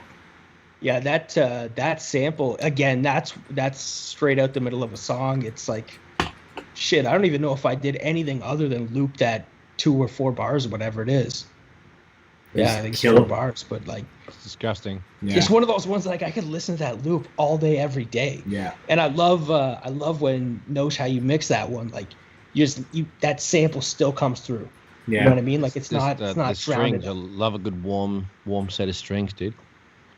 Yeah. And it was a pleasure. This is a beautiful song. Yeah. Couple warm sets of other things as well. Oh man. I mean, like, yeah, the vocals sit real nice with a sample, and I think it's actually a testament to Notion's mixing because it's really hard to mix vocals with a vocal sample. I think to make them both distinct and 100%, really clear 100%. With the clarity. I mean, we've all been rapping so long. I think we're all very good with diction and like clarity, pause of diction. For music, and it's whilst we might be decent at it, it could still get muddied up in the mix if the engineer isn't doing their job. Oh, absolutely. So, just the Notion killing that shit. Thanks, mate. Shouts at Notion because without him, they wouldn't sound good, eh? Yeah. That's how we do it, eh? You know what I'm saying there, guy? You know what I'm saying there, buddy? Oh, yeah. Double fire. Hey, buddy, you've heard the references, eh, buddy? They don't sound great. I mean, that's what comes out of my mixing lab. No, I dig it. No, it is hard. It is hard to get 2 vocals in the same spot because sometimes they fight for the same frequency spots. You got to duck somewhere. Bop, bop, bop, bop, bop, bop, bop. You have a thing. That's interesting. That's shit you don't even think about. Like, that's the technical way to explain it. So that's exactly how we would learn it in school. Yeah. Yeah, it's in the textbook. But yeah, so the project dropped Friday. We've got the video coming this week. On Friday, hopefully we'll have even if we just have a trailer on Thursday, it's fine. I'm just trying to bust Rich's ass to get her fucking going. And then I actually want to shoot a video for this with y'all in next month once this is out. Do it. So we can get something out, keep it coming because this is a great project. And then we're shooting for Q1 2021, so somewhere up until March probably. It all depends how long, but I think I would like to get all the music done or most of it done by the end of the year if possible. Just so at least just not like finished as in sent to Notion for mixing, but just like all the lyrics kind of done where most of the guest stuff. I'm super pumped to see the video. Same. That was such a clusterfuck to film. Yeah, I guess we should talk about that briefly because it was tough on you because you had a guy that kind of bailed on you who was supposed to shoot. And you had a camera. Yeah. Luckily, you have a camera, so you didn't have to go rent one or whatever. But you had to figure out how to fucking use it to the point to film a music video. Yeah. So not only did you know how to use the camera, but framing, the different settings to make it work in case Rich wanted to slow stuff down. Yep. All that type of shit. Yeah, I couldn't really figure it out. Filmed a bunch of shit at the wrong frame rate. To be honest, so did we. So good times. It's a good time, but we did awesome. We had to just work within. We were like, I keep seeing people put out these crazy videos with like 70 extras in it and stuff. I'm like, it's a fucking pandemic. What are they doing? Like, how are people doing this? So we were like respectful of trying to keep contained. So we just shot it in our own homes, which I don't really do that. We usually go somewhere at least, but we made it work. I thought it was kind of creative, and hopefully Rich will cut it. Rich is like the best video editor I've seen. Like he's like so good at cutting it together, sick effects. He'll make we've got totally different cameras. Like ours is brand new and yours is a bit older, so we've got to make the footage look similar. So Rich will make it look sick. So it was a challenge, but pumped. Yeah, man. I feel like after he's done this, and now you've had the first one, I think in Notion, because obviously Notion has the same camera that I have here right now. So I think between us, we'd easily be able to shoot something in the winter where it's like just some B-roll, and like even if we just pick a spot and go do it, because we're in 3 different places. We got to do that free track. I'll go up to Tirana and I'll go up and hang out with Nosh. Yo, if we have it done before Christmas when I'm in town, we could even do it there. And I got my camera there. We could just film it all together. Yeah, we should get nude in the snow and run around. Do you want to do it? And we just have the pixel with the wang hanging down the leg. Just flopping. That's it, yeah. We do the polar bear dip. Do it. Just dip the tip in the old snow. Give him a little. No, you know what that is though. That's an official thing. When you run in the Lake lake. Ontario. Yeah, no, fuck, suck my dick from the back. I ain't doing that. We should get some GoPros and put them on our fucking. We should do a video and just send it into the water and just fucking. Hey, I don't know about the. Hey, remember you guys shot that video when the Raptors won the championship and the parade went on. We just gotta bring cameras down there to the fucking polar bear dip and watch a bunch of dumb people just fucking swimming in like sub-degree temperatures. Oh yeah. What could go wrong? Just vitalize. I thought you loved snow, Dan. Get the edge on life. Dan's not doing it. Dan's not down for it. Dan loves the snow because he hasn't really seen a lot of it before. So he's looking at the polar bear dip like, nah, fam. I don't think Dan's down for the poly dip. I would never do it. You're not gonna do it? This is a bit crazy. Yes. Yo, can anybody do like cold showers? Is anybody on that cold shower game? Yeah, you're not doing polar dips. That's all. No one's doing polar dips. No, it's not. I don't bangs with cold. I don't even bangs with warm showers. Like, make that shit proper, fam. Shit. You're a bath guy. If my skin's not peeling off, it's not hot enough. That's what I'm saying. You gotta get those lavender Epsom salts. Oh yeah, I got the rainbow bath bomb. Like, you know what I'm saying? Man's is up there scrubbing in my own dirty water. Rainbow bath bomb. I saw one the other day on Instagram. That's the most pause-worthy thing the whole show. You call the episode the Rainbow Bath Bomb Boys. Wow. So we should change our group chat name. Kill me. You guys kill me. So, in the interest of getting it moving, do you want to go into the topics then, and then we can go into the music and get it going? So, as far as the topics this week, I mean, maybe we'll go straight to the battle. And Dan, so there was actually the versus battle, which was Gucci and Jeezy. Yeah, man, no, excellent. This was the battle that, if I could possibly give less of a fuck, I just don't even know if I could. I couldn't either, dude. I literally had it go, dude. They were almost an hour late.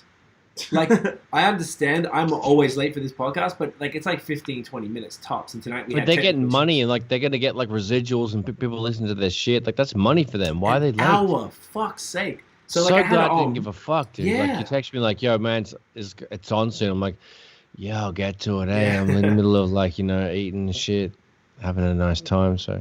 And you just like, so I put it on. And then I heard them start. I heard the first song, and I was like, "Close." I didn't want to hear his voice. I'm just like, this is like, it was just this yelling trap shit. I was just like, no. And then Dan came up, and Dan put it on the TV. So I was like, kind of happy he did, just so I didn't have to look at it on my laptop like in front of me, and it was just in the background.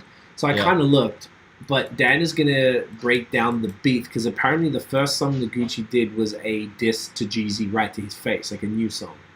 Wow. So there's a historical beef that these guys have. So Dan got the rundown. He's going to break it down for us. And then we're probably just going to move the fuck on because I don't care. It sounds great. I really don't also give a fuck.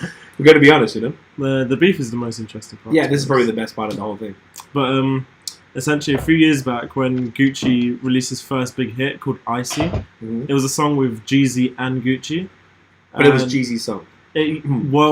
Or who was it featuring who? They were both fighting to have it on each other's albums, and Gucci got it on his, so I'm assuming that it's Gucci's song. So they did a song together, and then they were trying to see where it fit. Alright.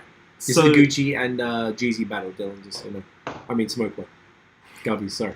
Govy. There he is. So that's how the beef started, because Jeezy wanted the song, and then supposedly it's called Icy because it's describing a chain, and Figured. Jeezy apparently put a ransom on Gucci Mane's chain, and Why because would of he do that, I don't know. He's just maybe he was moving mad, but because of that, a few people who were associated with Jeezy tried to ambush Gucci in his home, and in defense, Gucci ended up killing one of the boys. It's so fucking Damn. crazy. Yeah, and to have like a fucking like versus battle with them two straight in the room after he essentially like murdered his boy, like it's a bit. Yeah. It's That's wild. fucked up. So imagine It's that, wild. sending your boys to go kill another rapper, like actually, or at least go rob him. Yeah. Then he killed one of them, and he didn't. That's not even why he was in jail, which is even more interesting. He was a firearms Yeah, charge or position something, right? firearm. So these guys had real beef. They did the whole thing. I noticed they weren't interacting. You know, the other ones are like, "Yo, you a legend, my dude. Like, I love this," and they're rapping like Snoop and DMX rapping along, blah blah blah. These guys were just kind of like looking the other way. They're both of their crews were on either side. They had these thrones and like a U-shaped stage. And then stairs in the middle. Yeah, so that like they weren't in the same space. Mm. Because it was actually shot at Magic City in Atlanta, which is a strip club that Brandon tried to take us to, Notion. It's like the big famous one. Gone there. Yeah, I Oh, hate shit. strip clubs. That's not my thing. Me too. Like- so we didn't I go. don't want to look at titties with other men like together in a room. It's weird. Like, why? Yep. I don't Yeah, know. no, it doesn't make It sense. feels eh? like strange. Anyway, so like I kept seeing people talk about this like it was some legendary thing. I really feel like if you're not from Atlanta, like it's really hard to give a fuck. Like apparently this is Yeah. some serious shit. Like the city was divided over their beef back in the day or whatever it was. So I don't know. I never was a fan. I That couldn't sounds super.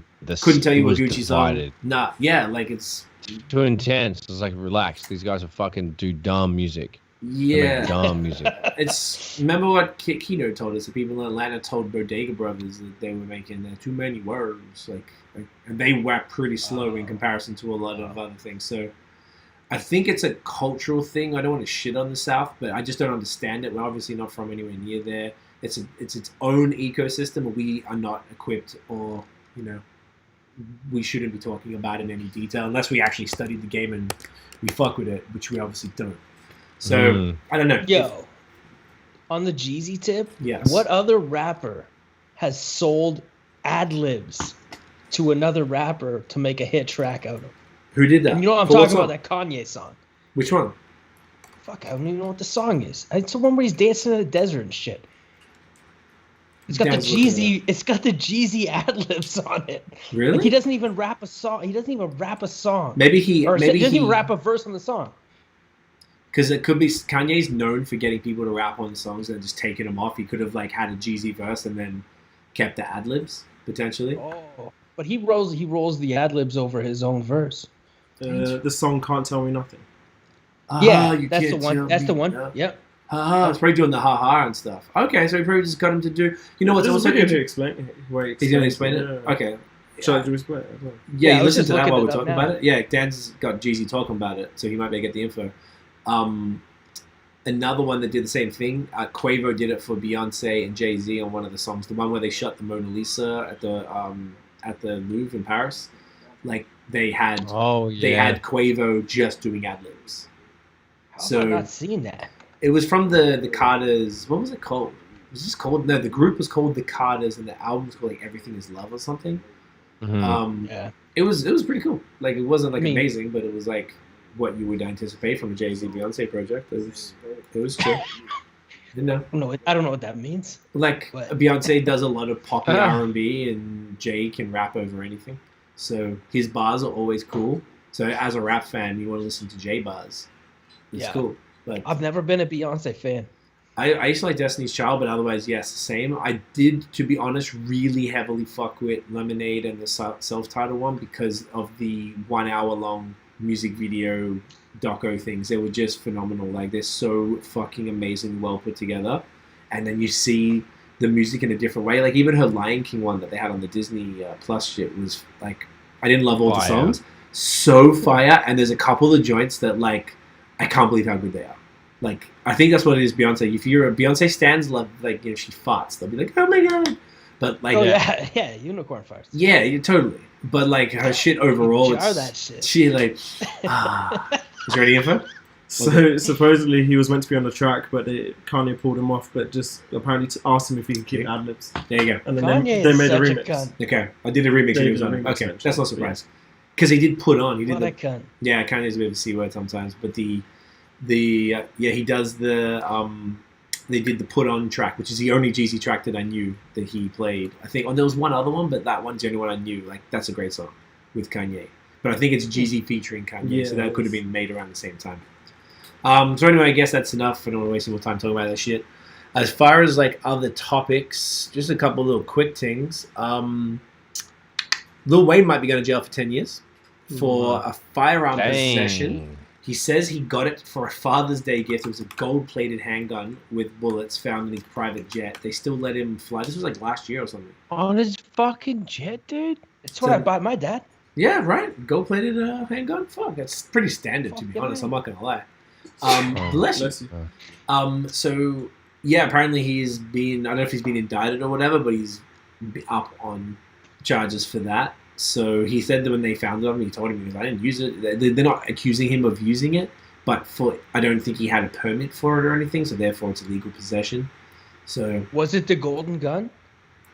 it was, what's that? Is that from something and I'm missing the reference? Bond. Oh, big time, man. Oh, from Bond? Okay. I didn't pay Yeah, attention. like, and also the video game, GoldenEye. N64. Oh yeah, I used to play GoldenEye, but I don't remember that. Fucking right. Man with the golden gun, he's one shot, Gurksa man, boom, catch a gun. Yeah. What I don't remember is what make it was. It would probably be the fucking Walter PPK. Maybe. No. Tiff says I'm cancelled. Why am I cancelled? Well, she said just cancelled. I imagine she's talking about me. Wow. It'd be your Lil Wayne own. cancelled. Oh, Lil Wayne's cancelled? Oh, Wayne is cancelled, yeah, because of the Trump thing. I'm glad we're not cancelled. That's cool. Thanks, Oh yeah, man. he's cancelled. Yeah, exactly right. Yeah, Wayne. The Yeah. fucking Even dickhead. though like Wayne is one Agent of my Orange. thanks, babe, thank you. Wayne is one of my goats, so that's upsetting to me. What? Yeah, bro. Like you were talking about the That's mixtape. the most. Wayne's that's the amazing. most- What are you talking about? That's the Don't- most don't- shocking don't thing be I've heard disrespectful. tonight. Come on, Oh, yeah, it's just settle. We- fans have its opinions. So a lot of rappers, without going into it, it's a whole other subject, but a lot of rappers, I would say that too, would have the same reaction. But in the mid 2000s, like I got sent 500 Degrees when I was a journalist in 2003, and I was like, these fucking guy from the weird ass Cash Money dickheads. Like, okay, I'll listen to it. I was like, yo, this slaps. Like, I love that album. Then 2 You years gotta later, send it to me. okay, I'll send you the link. It's on Apple Music. So the album called 500 Degrees. Then then the next one, that was his second album. Then his next one was called The Carter, and that shit was phenomenal. And then Carter 2 and so on and so forth. So I only got into the album before Carter, which was only his second album anyway. And then after Carter, then the mixtape Weezy really started. So then he was doing all that shit. So me, Notion, all of our rap friends in Melbourne were like, there was some dudes we were friends that only listened to Wayne. Literally, that's all they listened to. Because there was so much music. It's like Wayne and Dipset, and then like a bunch of other stragglers, like See, I fuck with They're like Dipset. blood, you know. You fuck with what? Dipset hard. Yeah, Dipset. I heavy. remember like riding around on my my boys. That was a Chevy Cavalier with the loud muffler on it, just fucking dank, smelling like weed. Just listening to Dipset. You know? I'm ready. Perfect. That's Like so my car. sick, man. Yeah, that album, Diplomatic Immunity, was huge. Oh, fucking double hell. disc. Bro. Fantastic. And some of the best, that era, to be honest, was the best time for soul sample music because it was just Yeah. before, that was 2003, and that was Just just, still so raw and like no one gave a fuck. They throw all kind of Hey. shit together. yeah.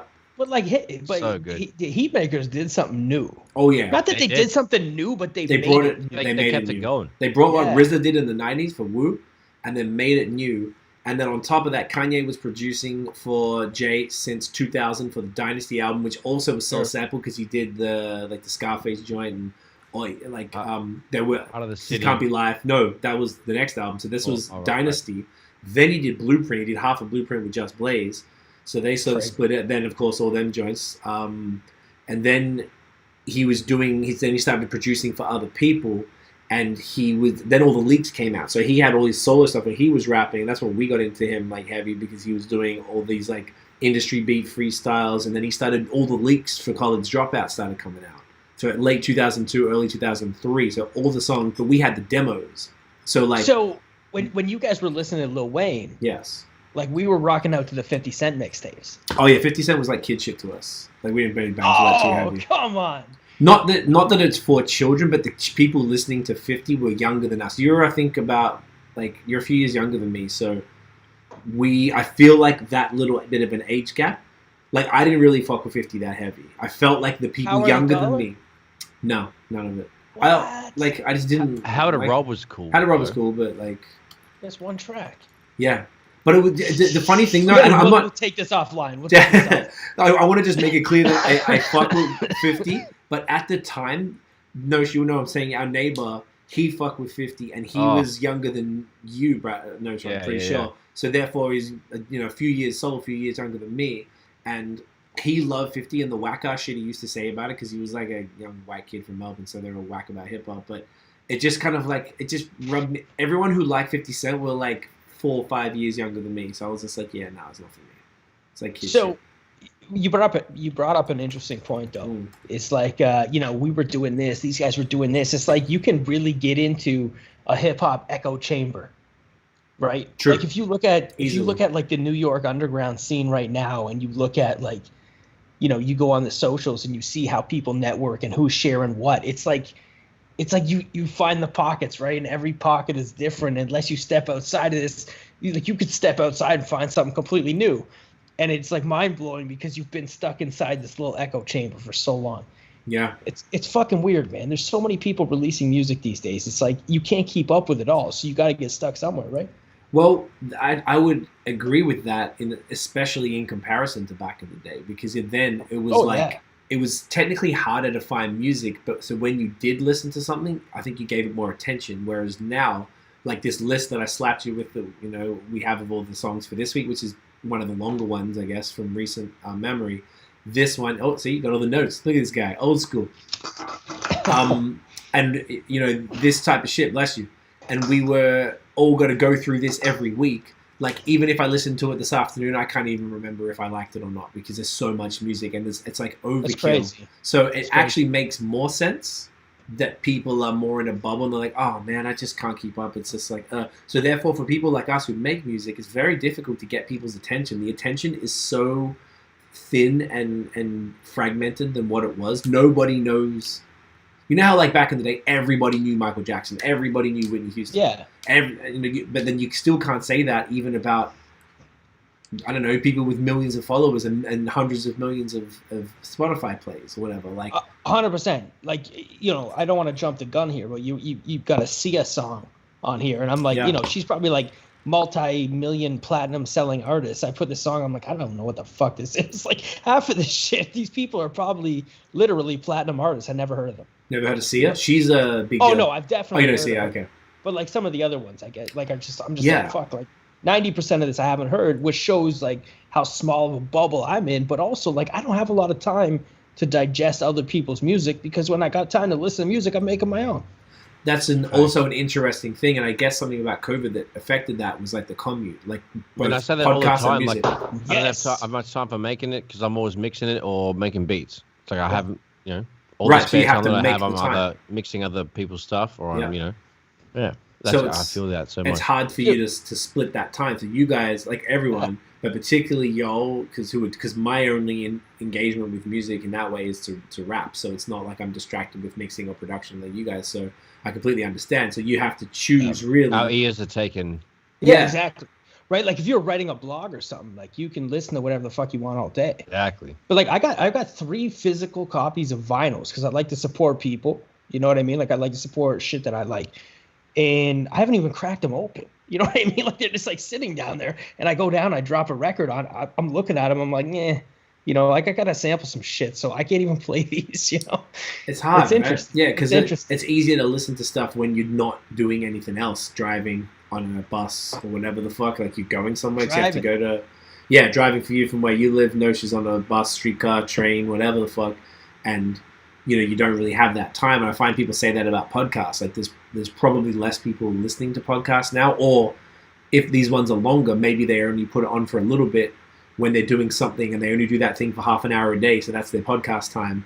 And then they might take this, it might be a 2-hour episode, and then they're going to fucking take 4 days to listen to this one thing. That's most of their podcast week. taken with one episode, you know. So it's an interesting thing. Attention is harder than ever to attain. You can't have a 2-hour shower. Well, you can't. I mean, you could, but you'd probably be pretty wrinkled. Whoa, come out like a prune and shit. Like hashtag things you do in the shower. Let's not get into that one. Slow and steady, mate. It's just real slow, real steady. Keep the soap out of there. You're good to go. Keep it soapy. No, you don't. Steady, keep it soapy. You don't want to get That's it the name of the anyway. episode. Done. Keep it soapy. Fuck it. Yeah, slow and steady, keep it soapy. There's honestly not enough characters for that. It's not enough. Fuck. All right. A couple quick topics because it's Keep already it an hour soapy. and a half and we're going to do music. We don't have to go too much into them. Meek Mill deleted all his social media after telling Philadelphia gangs to basically chill. If they chill, he was going to try and get them more deals. Then they all said, Weird. fuck you, we're going to beef. And then he deleted all his social. Perfect. So, interesting. Maybe he'll come Win, back. win, win. Right? True. Win. Benny the Butcher got shot in Houston. He was in a parking lot. He got shot in the leg. This was like days. He's fine. He was wearing all of his chains with not enough people, and a car with 5 dudes pulled up on him with guns. He refused to give him his chain, and they shot him. It was in like a Walmart parking lot or some store parking lot where you absolutely should not have been in the air. It's like going on there? he went out there with bat signal on like Romney type of thing. Apparently, I heard people say. I always wonder about that. Like, why would you do that? From both angles, right? Like, why the fuck would you shoot a guy in the leg? Yeah. You didn't get the chains in the end, and now you're just a fucking idiot. Yep. You're probably going to go to jail. You know, I don't know. I just don't get it. I don't get it. That's dumb. So at least he's okay. He's doing good. So blessed to Benny. That is good. Yes, which is definitely good. And also speaking of good, Jeremiah, the singer, has COVID. He was on a ventilator in the hospital. I think he's off now, and he's starting to. Yeah, there's a lot of people online showing him some love and prayers up. Love Jeremiah. There's lots of people banging with him, which giving is it up. Yeah. Good. So that was all I really had for topics. So I guess we could just get right into the music and do our top 5 to 10 stuff. So because Notion Dan, I was saying to Dylan, I didn't want to throw him under the bus and make him go first when he hasn't really seen how we do it. So do one of you boys want to kick it off and just run through your top whatever, like Dan. 5 to 10? Dan? Yeah. Youngest first, you know? I'm just going to fill up my water. Youngest first. The child first. Oh. Okay. I'll start off with the American music first, I guess. From in terms of all the stuff that I listen to, there's loads of really good stuff. But in terms of stuff I enjoyed the most, Megan Thee Stallion's diss track to Tory, I banged a bit heavy. I think it's just funny because not even that like it's a sick song, it's the fact that she just calls him out and just basically calls him a pussy, calls him a bitch, just straight up, just doesn't give a fuck. Just like, Dan, was that the Who Shot You beat, the first yeah, one? the Who Shot You beat, yeah. Yeah. So it's like she doesn't care, she just said, I'm going to start my album with this song. First song straight is a diss track to Tory, so it's just like, yeah, I'm 100% here for it. And it's like... What would you rate that out of 5, mate? Out of 5. You know, as a song, you know, it's like 2.5, but because of the lyrics and the fucking the hype around it, because the fact she's just dissing him straight, she doesn't give a fuck, she's just calling this like grown man fucking pussy. Like, I'll give that a straight 4. It's just like, yeah, fuck it. Like, she doesn't give a fuck. Hard agreed with you on the fact that she didn't care. Yeah, she didn't care. It sounded like she didn't care when she recorded the song. Yeah, it was a point where 100% the album was finished, and then all this stuff happened, and she goes, you know what, I need to write a diss track. And then she wrote it, and then she just said that's going to be the first song on my album. She just doesn't. That's like the industry standard beat for making a diss track now. Yeah. Who Shot You? Like, how many times has that been used? Yeah, true. Sorry. Classics though. Everybody eats. What? Next one. Why does everybody eat? From the sample. That's that beat. Everybody eats again. That's the name of the original sample? No, I'm just saying, like, you know. Oh, because they sampled it again. Everybody's eating again from the same, you know. That makes sense. Ish. I'm also smashed. Meek Mill's Quarantine Pack. There's a nice sort of like 4 or 5 songs or something. First 4 songs. Yeah, it was good. It was like basically classic Meek Mill, like shouty, inspirational rap music. Shouty. That's all it is. What did you dub it? Shouty? Shouty, inspirational rap music, which technically is like a fucking what's the word? Like they cancel each other out. Oh, like Oxymoron? Yeah, oxymoron. Just That's not even what I've been talking about. But You're what trying to Yeah. you're trying to do it bad, and you're doing it well. Yeah, basically Yeah, I same get shit. you. But it's literally shouty, inspirational music. That's all he does. He just shouts He and shouts and tells you to go after your dreams. Yeah, that's literally it. But no, Simply. that's simply Yeah. it. But I like Meekville. I thought it was pretty sick. Little EP, nothing too special. Like solid, like 3.5. Okay. But yeah, like, it was good. Like I definitely enjoyed it. Like Was it worth deleting your social media over? no, no way. I don't know why he did it. I think it's just Shut up. Just like come who on. cares? Yeah, who cares? I don't know. Next one. A UK rapper called Lowski released his debut album called Music, Trial and Trauma, A Drill Story. Ooh, has that got the Stormzy joint on there? It's got a Stormzy track. Yeah, on that's there. why it slapped. But yeah, it was sick. It's mad because Lowski became really big in the UK. Juxtaposition. I went to say that, and I was like, I don't know if that was the right word for that specific. It makes sense. Yeah, because I guess it's like, anyway. Thank you, Tiff. Yeah, he released his debut album, and he became really big in the UK in like 2018, and then he hung around with like really like proper like gangbangers, and he went to jail. But he's an idiot because he got like a really big affiliation with OVO. He knows Drake. He does pictures of him and Drake. Drake loves his music. Like, Yeah. is this one? Is it This drill? is- Like what? And for people who maybe don't know, like tell us about like drill. Like what is the difference? Say this is a drill story, which means it's drill music. And say someone Yeah. like Dylan, we were talking about it earlier. About how he was like, yo, so this UK rap, like what's the deal? I really like the beats on this one. Mhm. And he's like, is this like trap? I'm like, okay, so there's hip hop, there's grime, there's trap, and there's Yeah. fucking drill in the UK. And there's UK So- rap as well, Right. which is a bit different. There's as all well. that. So maybe just to clarify what the differences are, and maybe there's other people who don't know either. Yeah, it's difficult. Drill was like very aggressive. It's like gangster rap of the UK, Okay. where all they really rap about is knife crime, guns, drugs, and women. And it's like really aggressive instrumentals. Everyone's really aggressive on the track. Like it's A lot of people wear ski masks. ski in the, masks and all that videos. to hide their identity. That's like people think it should be banned, but then a lot of the rappers are saying we want to rap about our lives, and if this is our lives, like if this is like my life, like what do you want me to rap about? Like, Yeah. so I kind of get it, but I do get why people don't, and they affiliate with knife crime because it essentially the lyrics glorify knife crime and drugs, and they essentially are like, I'm the badder person, the baddest person in the area, sort of thing. But it's like drill is like it's sick. It's like sort of like gym music, you know. It's not chilled at all. But then this is a bit different by Lowski because it's a drill story. It's literally about him and about how he kind of made it to like big in the UK. Obviously affiliations with Drake and everything. But then he went to jail, and then it's kind of like he had another interview. It was like same again. Like I'm not going to stop making drill because it's my life. So it's an interesting one. But this is really got a lot of songs about black empowerment as well, about like Black Lives Matter movement as well, which is really interesting because it's all on drill instrumentals. So it's really interesting. But then difference between that and grime is more about rapping itself, so about showing that you're a sick MC. Like if you're a sick rapper, But what about the sound of the beats as well? Yeah, 'Cause I is feel there like- a difference in the beats? 100%. It's kind of hard for me to describe a we have grime to, like, play instrumental. it maybe. Yeah, I would.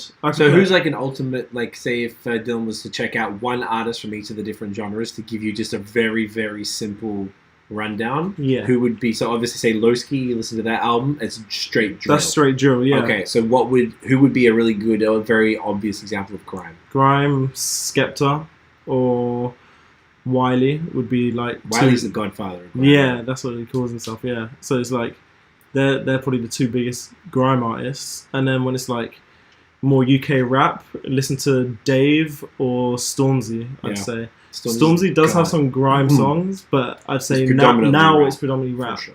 Yeah, And then Dave. trap. Dave, Dave. yeah. That can't be a hard guy to find online. No, Google him. Right? honestly, There can't be that many honestly, at all. you'll be surprised. You find out, and you'll search Dave, and it'll come up. He I kind of promise you. owns their name. And then Yeah. obviously trap sounds like American trap, but this, Trap, yeah, Sure. we don't get a lot of trap music in the UK at all, unless it's like a UK-US collab.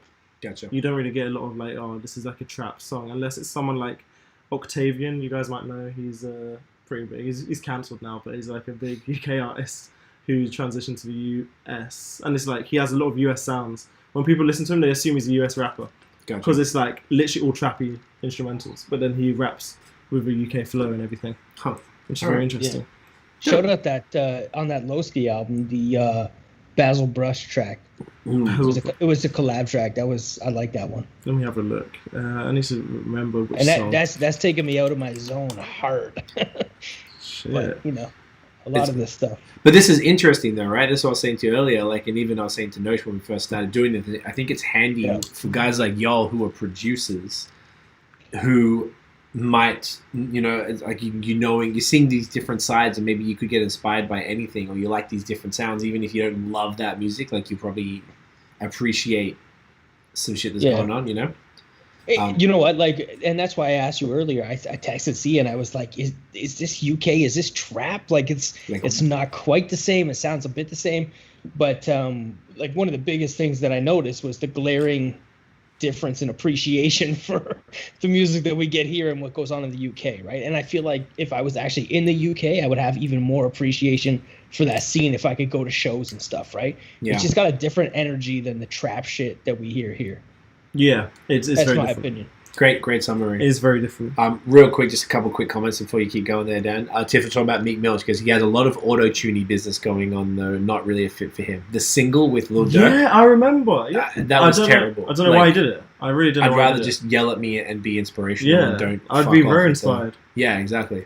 No, Eric says, Dave also produces quality television programming. God. Shout to Taskmaster. That seems like I don't understand that. Dave is also a channel in the UK. It's just a TV channel called Dave, but it's got nothing to do with the rapper. Dave's been about for like 20 years. Kind of like how BBC's been about for ages, but like Dave's always always been a TV channel called Dave. Hey, chuck on Dave, innit? It's shit TV. It's like old shows from the BBC which have been cancelled. Go on Dave. Okay. It's shit. Check on Dave, isn't it? You can't want to watch Dave. That's actually it. Let me get a cup of tea. You want to get a cup of tea? Dave, do you know what I mean? You're right. I want a Bicky. You want Get your Bicky, love. Sit down. Don't worry. All right, go on in. Cuts a fuck, Go on mate. What was Tiff's comment there on the Meek Mill album? Yeah, that was on the Meek Mill. So you want to hear my comment on that one? Go on. I got it written down. Oh, it's real quick. Okay, real quick, yeah. Nope, not feeling it. Was it not yelly or inspirational enough for you? I honestly, like, I listened to every single one of the songs. I couldn't even understand the beats. Like, I was like, these aren't even good beats by competition in the genre. Like, why would you pick these beats? Yeah. And of course, I don't have to listen to Meek Mill because I already know what that is, right? Like, it's not changing my mind. So, anyways, no, it was definitely a strange one. All right, in the interest of time, keep it going. I already spoke about Megan Thee Stallion's Shot Fired. French Montana CB5 was a sick album, in my opinion. It was just surprisingly really good. I really thought it was just going to be traditional French Montana, but then he had really good features. He had a song with Pop Smoke, which was so sick. Because I haven't seen a lot of songs with, obviously, since he passed. I haven't seen like a lot of songs with him recently. But like that was one of the most recent ones that was so good. Like, it was amazing. But apart from that song, there was still like so many like pretty good songs. Like, I'm definitely going to download the album. Like, it was sick. Like, I bangs with it. All right. So that was like unexpected. That was like a 4.5. Like, it's sick. Okay. It's sick. Russ Chump. Oh yeah. EP. Every song was sick. Like, every single song was amazing on that. It's like, I didn't think it. Do you know what it is? The features made it amazing as well. It's like really strong features. He had extremely strong features. I got some thoughts on that for later too. Oh, okay. But like, Flames. It was sick. It was amazing. I banged the album. Yeah. Sick. Solid like 4.5 as well. LVRN, is it what? Love Renaissance? Love Revolution. Okay, Love Revolution. That Home for the Holidays album, like, I thought it was amazing. Just like...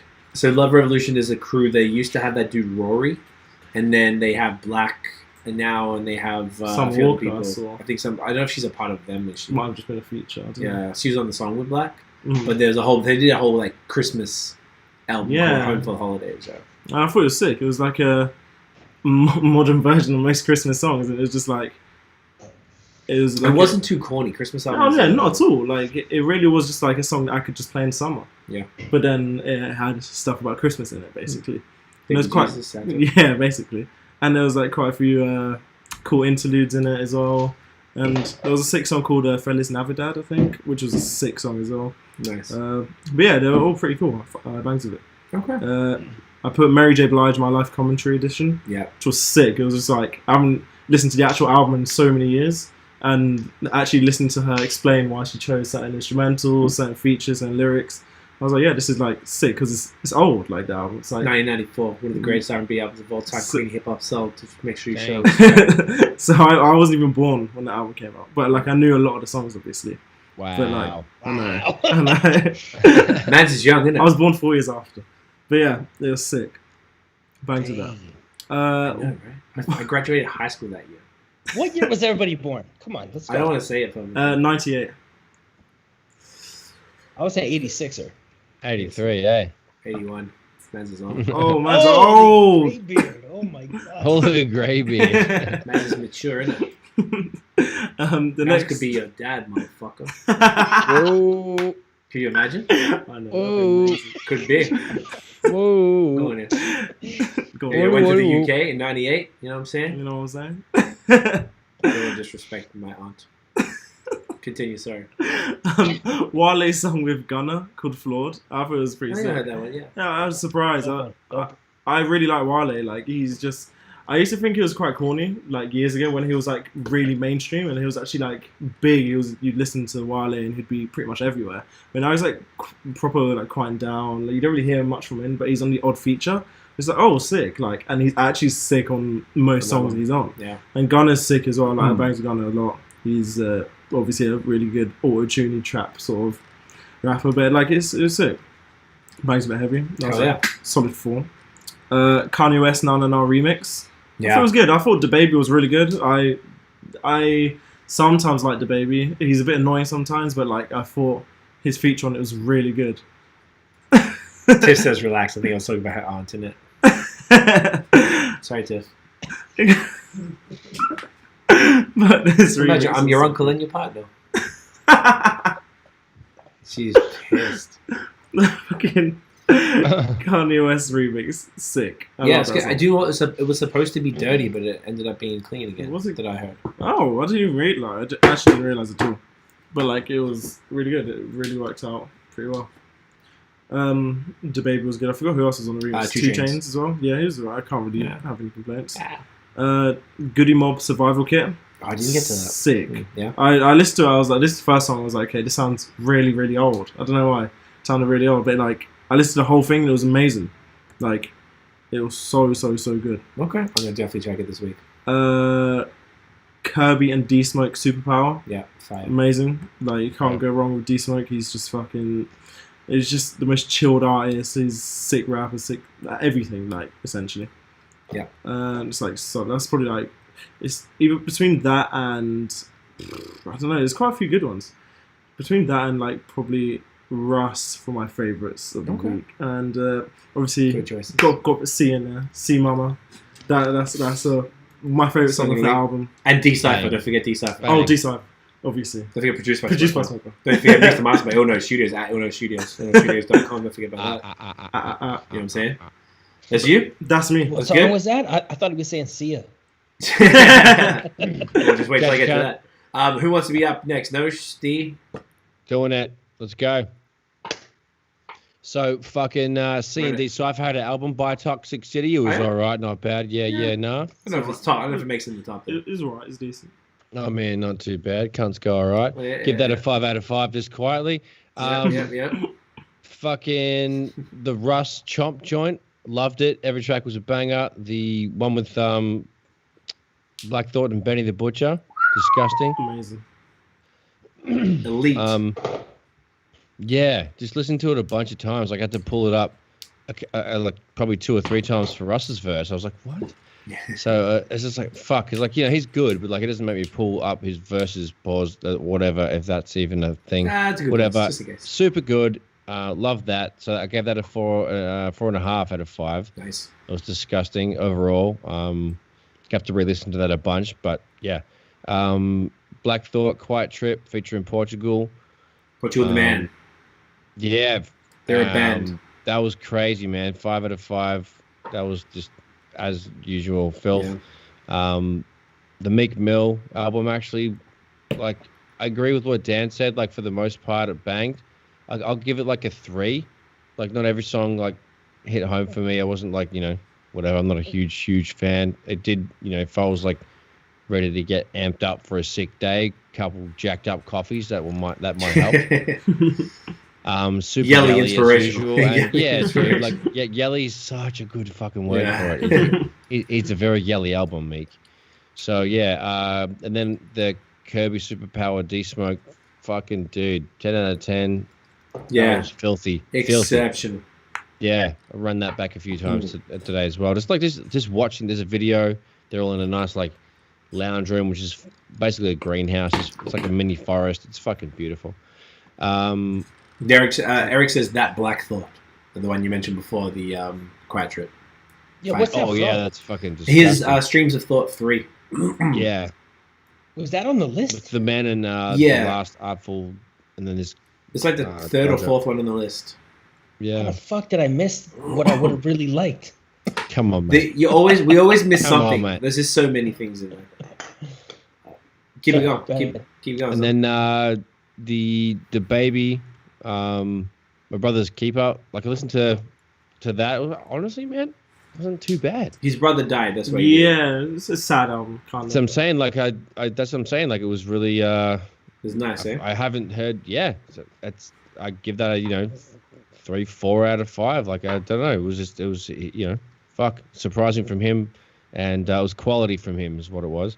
So compared to usual, but yeah, fucked up circumstances, and otherwise that was fucking good music, whatever. Hard to even comment on it. Anyway, French Montana was weird. Was it called "Fuck the Money Up"? Is that the one? Is that the single from it? That one banged. That actually got me out of my seat. I enjoyed that. I don't know. That one. And then fucking give that like a fucking 3.5. Not too shabby. Jacob Banks came with a soft on Stranger. That one was like, I was expecting him to do a big ballad and like bang it home. That was soft. Bit flasso. And then what else? The Jasmine Sullivan, yeah, we did that. And then the Kanye Na Na Na, that was cool. Fucking not bad, eh? Yeah. That's pretty much it. Good list. Strong list. Love it. Healthy. D-Cipher. Man, I am a fucking hater. You're not banging with the Yelly inspirational raps this week? I don't know, man. I'm listening to what you guys are saying. I'm agreeing with some of it, and some of it I'm going, not really. The highlights for me, I gotta start off with the Jasmine Sullivan, because like that one, I fucking love that. I can't even remember the song right now, but I remember. It's called "Pick Up Your Feelings." Pick Up Your Feelings. Yes, it was great. I'd never heard of her before, and I look back and really? It looked like she hadn't really had a major release since 2015. Yeah, so the last couple, she did 2 albums, I think, solo album. The first one was classic, and then the second one was pretty cool, and then she kind of chilled out for a bit. Yeah, so I mean, what you guys probably don't know about me is that I don't listen to a lot of hip hop outside of what I do. I like R&B a lot. In the limited capacity that I haven't listened to it. But anyways, so yeah, that one was awesome. I added it to my my album or my playlist, my shit. I got that. Oh yeah. Wale, I really liked the Wale. It had a nice beat. Like the hook was great. Just like I like everything that I would say I like everything he puts out. I like all the singles he puts out. Yeah. Because he's always got like that catchy hook. He chooses like nice soulful samples on the beats, and he always seems to crack it out. And he's got an original sound. Like he's not the greatest lyricist or whatever, but he does sound very original, right? Yeah. When he lays it down, he's got an original flow. He's got original pronunciations of words and shit, so he always sounds kind of original, right? The French Montana album, fucking Brad called it weird. It's not a wrong thing to say. Like when the Jim Jones track with the feature came in at the beginning, it was like the sample was sick. That was a sick track. And then like the next song comes on, you're like, ooh, this is fucking way different. Skip. And then I had to hit that Paradise track with Max B just because I want to hear that, because like I still don't understand how Max B is relevant, but like he just keeps coming with it. and it's it's got that strong support bass. So Yeah. that track was dope. The hook was really dope on it, and then the Wave Blues with Benny, like that Fire. track is definitely fire. Everyone's got a Benny feature now, right? Well, yeah, but He's been busy. he can do no wrong. You know what I mean? Yeah. Like he's just sick. And I don't mind French Montana. Like I don't get into every song he does, but like again, like I'll listen to the singles and shit. Like it's good stuff. What's next? The Savannah Ray? Am I saying that right? Savannah Ray. Yeah, she's from Toronto. Again, no shit. She's signed to Boy Wonder. Boy Wonder. Shout out to Boy Wonder making the fire beats. Fire. Oh boy. Yeah, definitely. But I've never heard of her before, and she reminded me of like an LMA, who Can see that. I bump all the time, right? Like I love that kind of genre, what they do. So like the intro track for me was dope, and then actually like bookended it, like the last track, which was the bonus track, was awesome as I well. think that was the best one. That's got like 1.5 million spins on that project. It's crazy. Oh no shit. Yeah, Okay. she's doing good. So, okay, like to preface this conversation after I'm halfway into it, I haven't heard a half of this shit that you sent me. So Right. this is like a very new listening experience. And I guess like, well, notably like your old Droog Yeah. at all. I mean, like that's the type of shit that I would most commonly listen to. I mean, that didn't get me extremely excited, but just the type of stuff that I normally listen to. What really got me excited was this, was the last one on the list. It was this Frosty, Under Surveillance. They had the video with it, right? And that's why I was kind of asking you about what the UK genres were, because like, I don't know, I'm listening to that and I'm like, after I listened to like so much of this other shit, that I was just like, oh, skip, pass, whatever. It all sounds the same, which is interesting because, you could go back and say that like 95, 96 era hip hop kind of all sounded the same, whatever. Yeah. But yeah, like I just feel like in the UK, they're doing it different than what's being done here. Again, like it just brings a different energy to it. And, it was it was a low budget video, but it was really cool for what it was. And, I left that on my library, and I'm definitely looking for more of that and see what it's like. So, Look at that. Put was men's for me. on, Dan. I like that. That's That was right. good. That's right. I'm going to be real quick because y'all pretty much did a great job of talking about everything. So just as far as like a list is concerned, one thing I'm really disappointed in all three, you motherfuckers, nobody said the God, the King of Stratford, Ontario, Justin motherfucking Bieber. New track with Shawn Mendes' Canadian Heritage my Moment God. called Monster. I listened to that track like 17 I times. actually did listen to everything on the list, and I just like chose the top. I think it was like 11 tops. Okay, well, So that I'm should sorry I be didn't number cover the one. beeps. You know what I'm saying? Should have been top So, one, and it I ain't did not hear one. it, but C loves the babes. I love the Biebs. Y'all know I that. do, I do too. I'm not a hater. I do as well. Just, I know y'all like, okay, I'm just saying none of y'all said that, so I'm a little disappointed, but it's okay, I'm a rep for the man. Well. So that's number one, Song of the Weeks, whatever. Actually, dead ass and all jokes aside, it's a slap, bro. Like, It's I a good really, song. It is actually like, really good. I watched the American Music Awards performance, I checked the video, listened to the audio a bunch, and it was like, it's a wicked hook. It's less than 3 minutes, super short. Like, it's slap. So I'd like to see more. Shawn Mendes, I've never heard his stuff. He's got a wicked voice. I'm like, yo. Oh, you've never heard Shawn Mendes? Never ever. I don't listen to the radio. I'm not around. really It's like pop shit. Yeah. Yes. See, when you get a rental car, you get that Sirius XM. Yeah, but then you get also you He's get an all aux over cable. the place.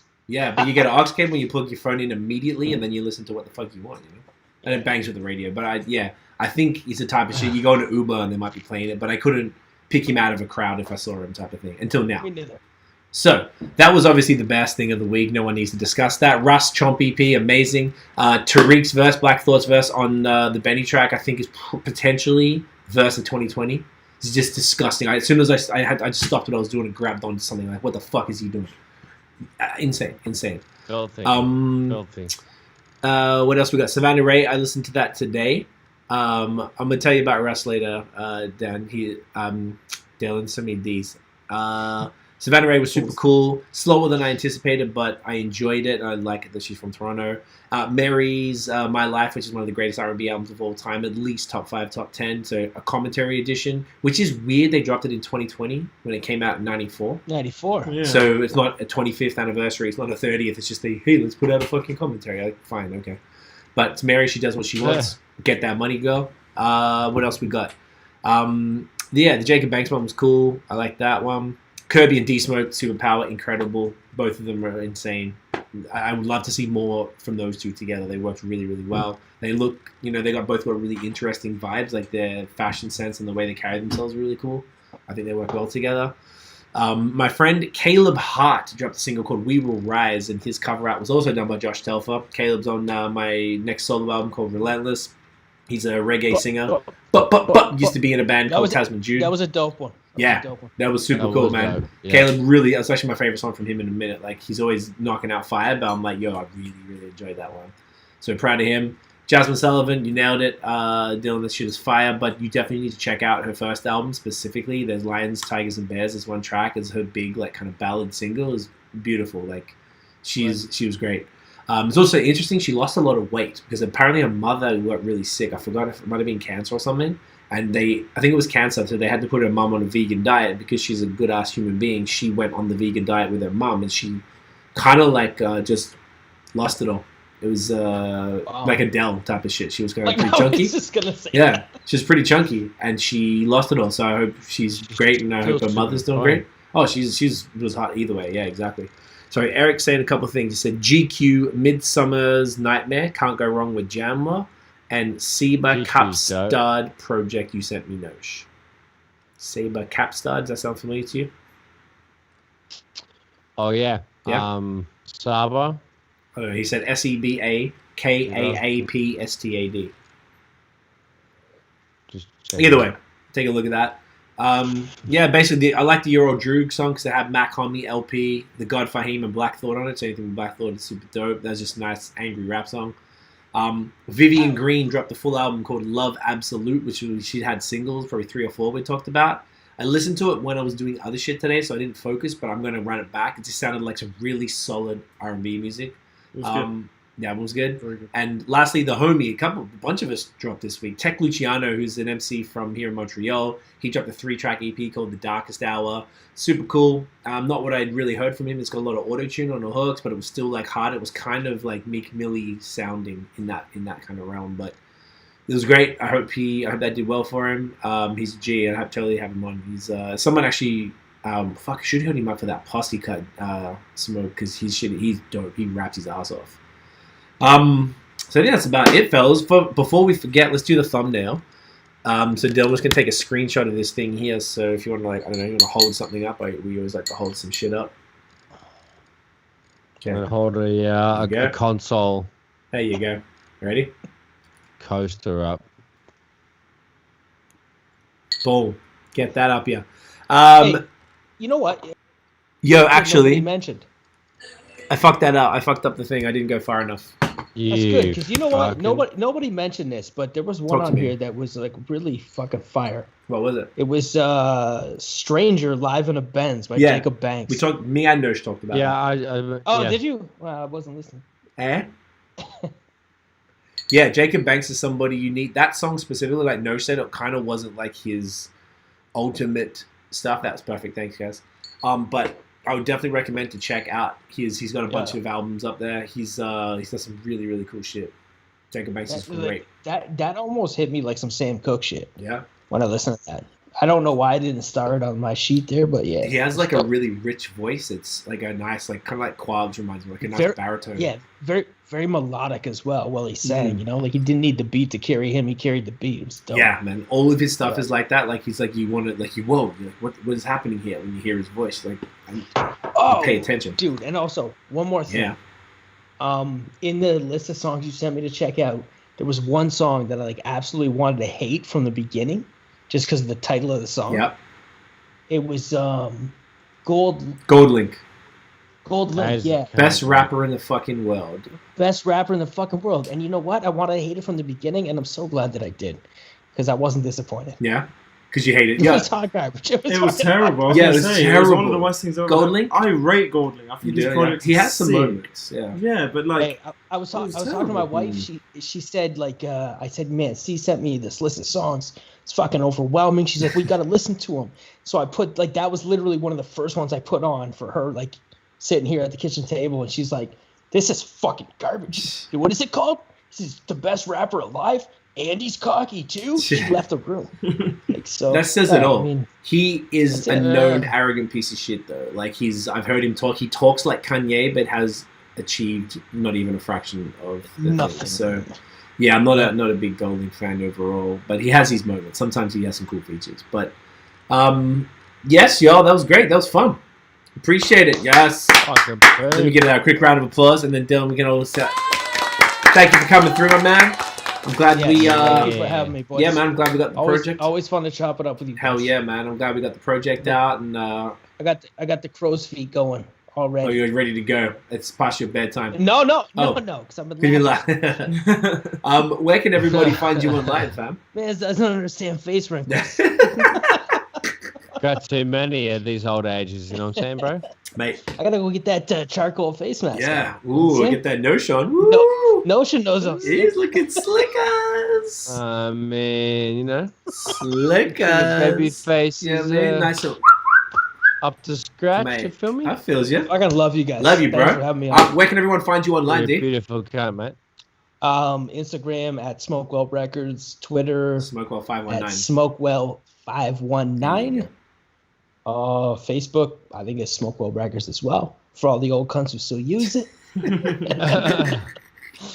I don't have a TikTok. That's it. I don't know what Twitch is. That's it. That's it. And make sure they check out But you have one. that you have one. No, I don't. You do the dance videos. You're like, You don't. So is that something we gotta look into? Like, should we get this? I'm gonna say, you know what? You can relax on that. You don't even need to. I'm gonna let you off on that one. Fucking TikTok. Hey. Is what? Notion, where can everyone find you, G? At Notion Baby on Instagram, Twitter, and Facebook. At IllNote Studios on Instagram and Facebook. IllNoteStudios.com. Production, mixing, and mastering. Fucking how you going?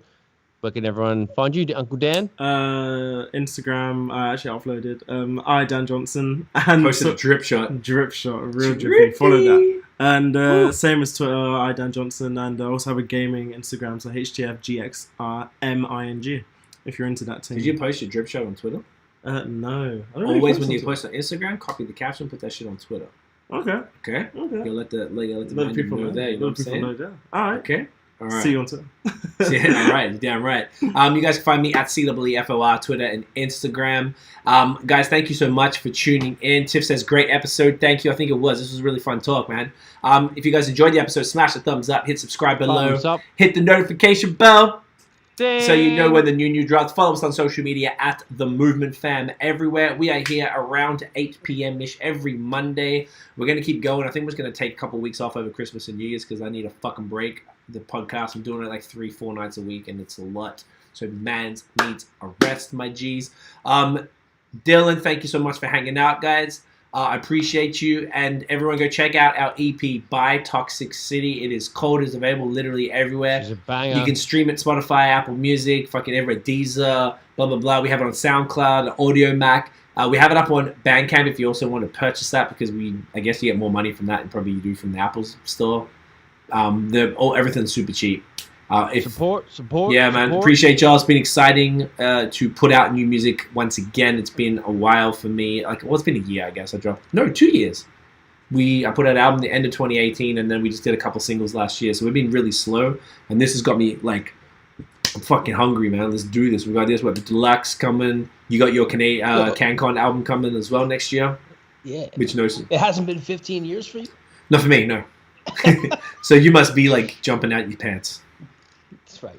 So it's dope. Appreciate you guys for having me. Nah, I man. love you guys. Pleasure. Love you, bro. You're welcome. Eric with the flame emojis. Appreciate you. Everyone for watching. Thank you Yes, so sir. much. Uncle Eric. We'll play you out. We'll see you next Monday. Fucking peace.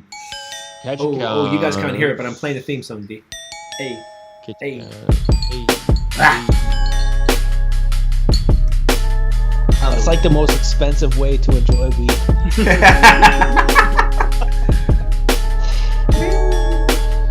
Oh,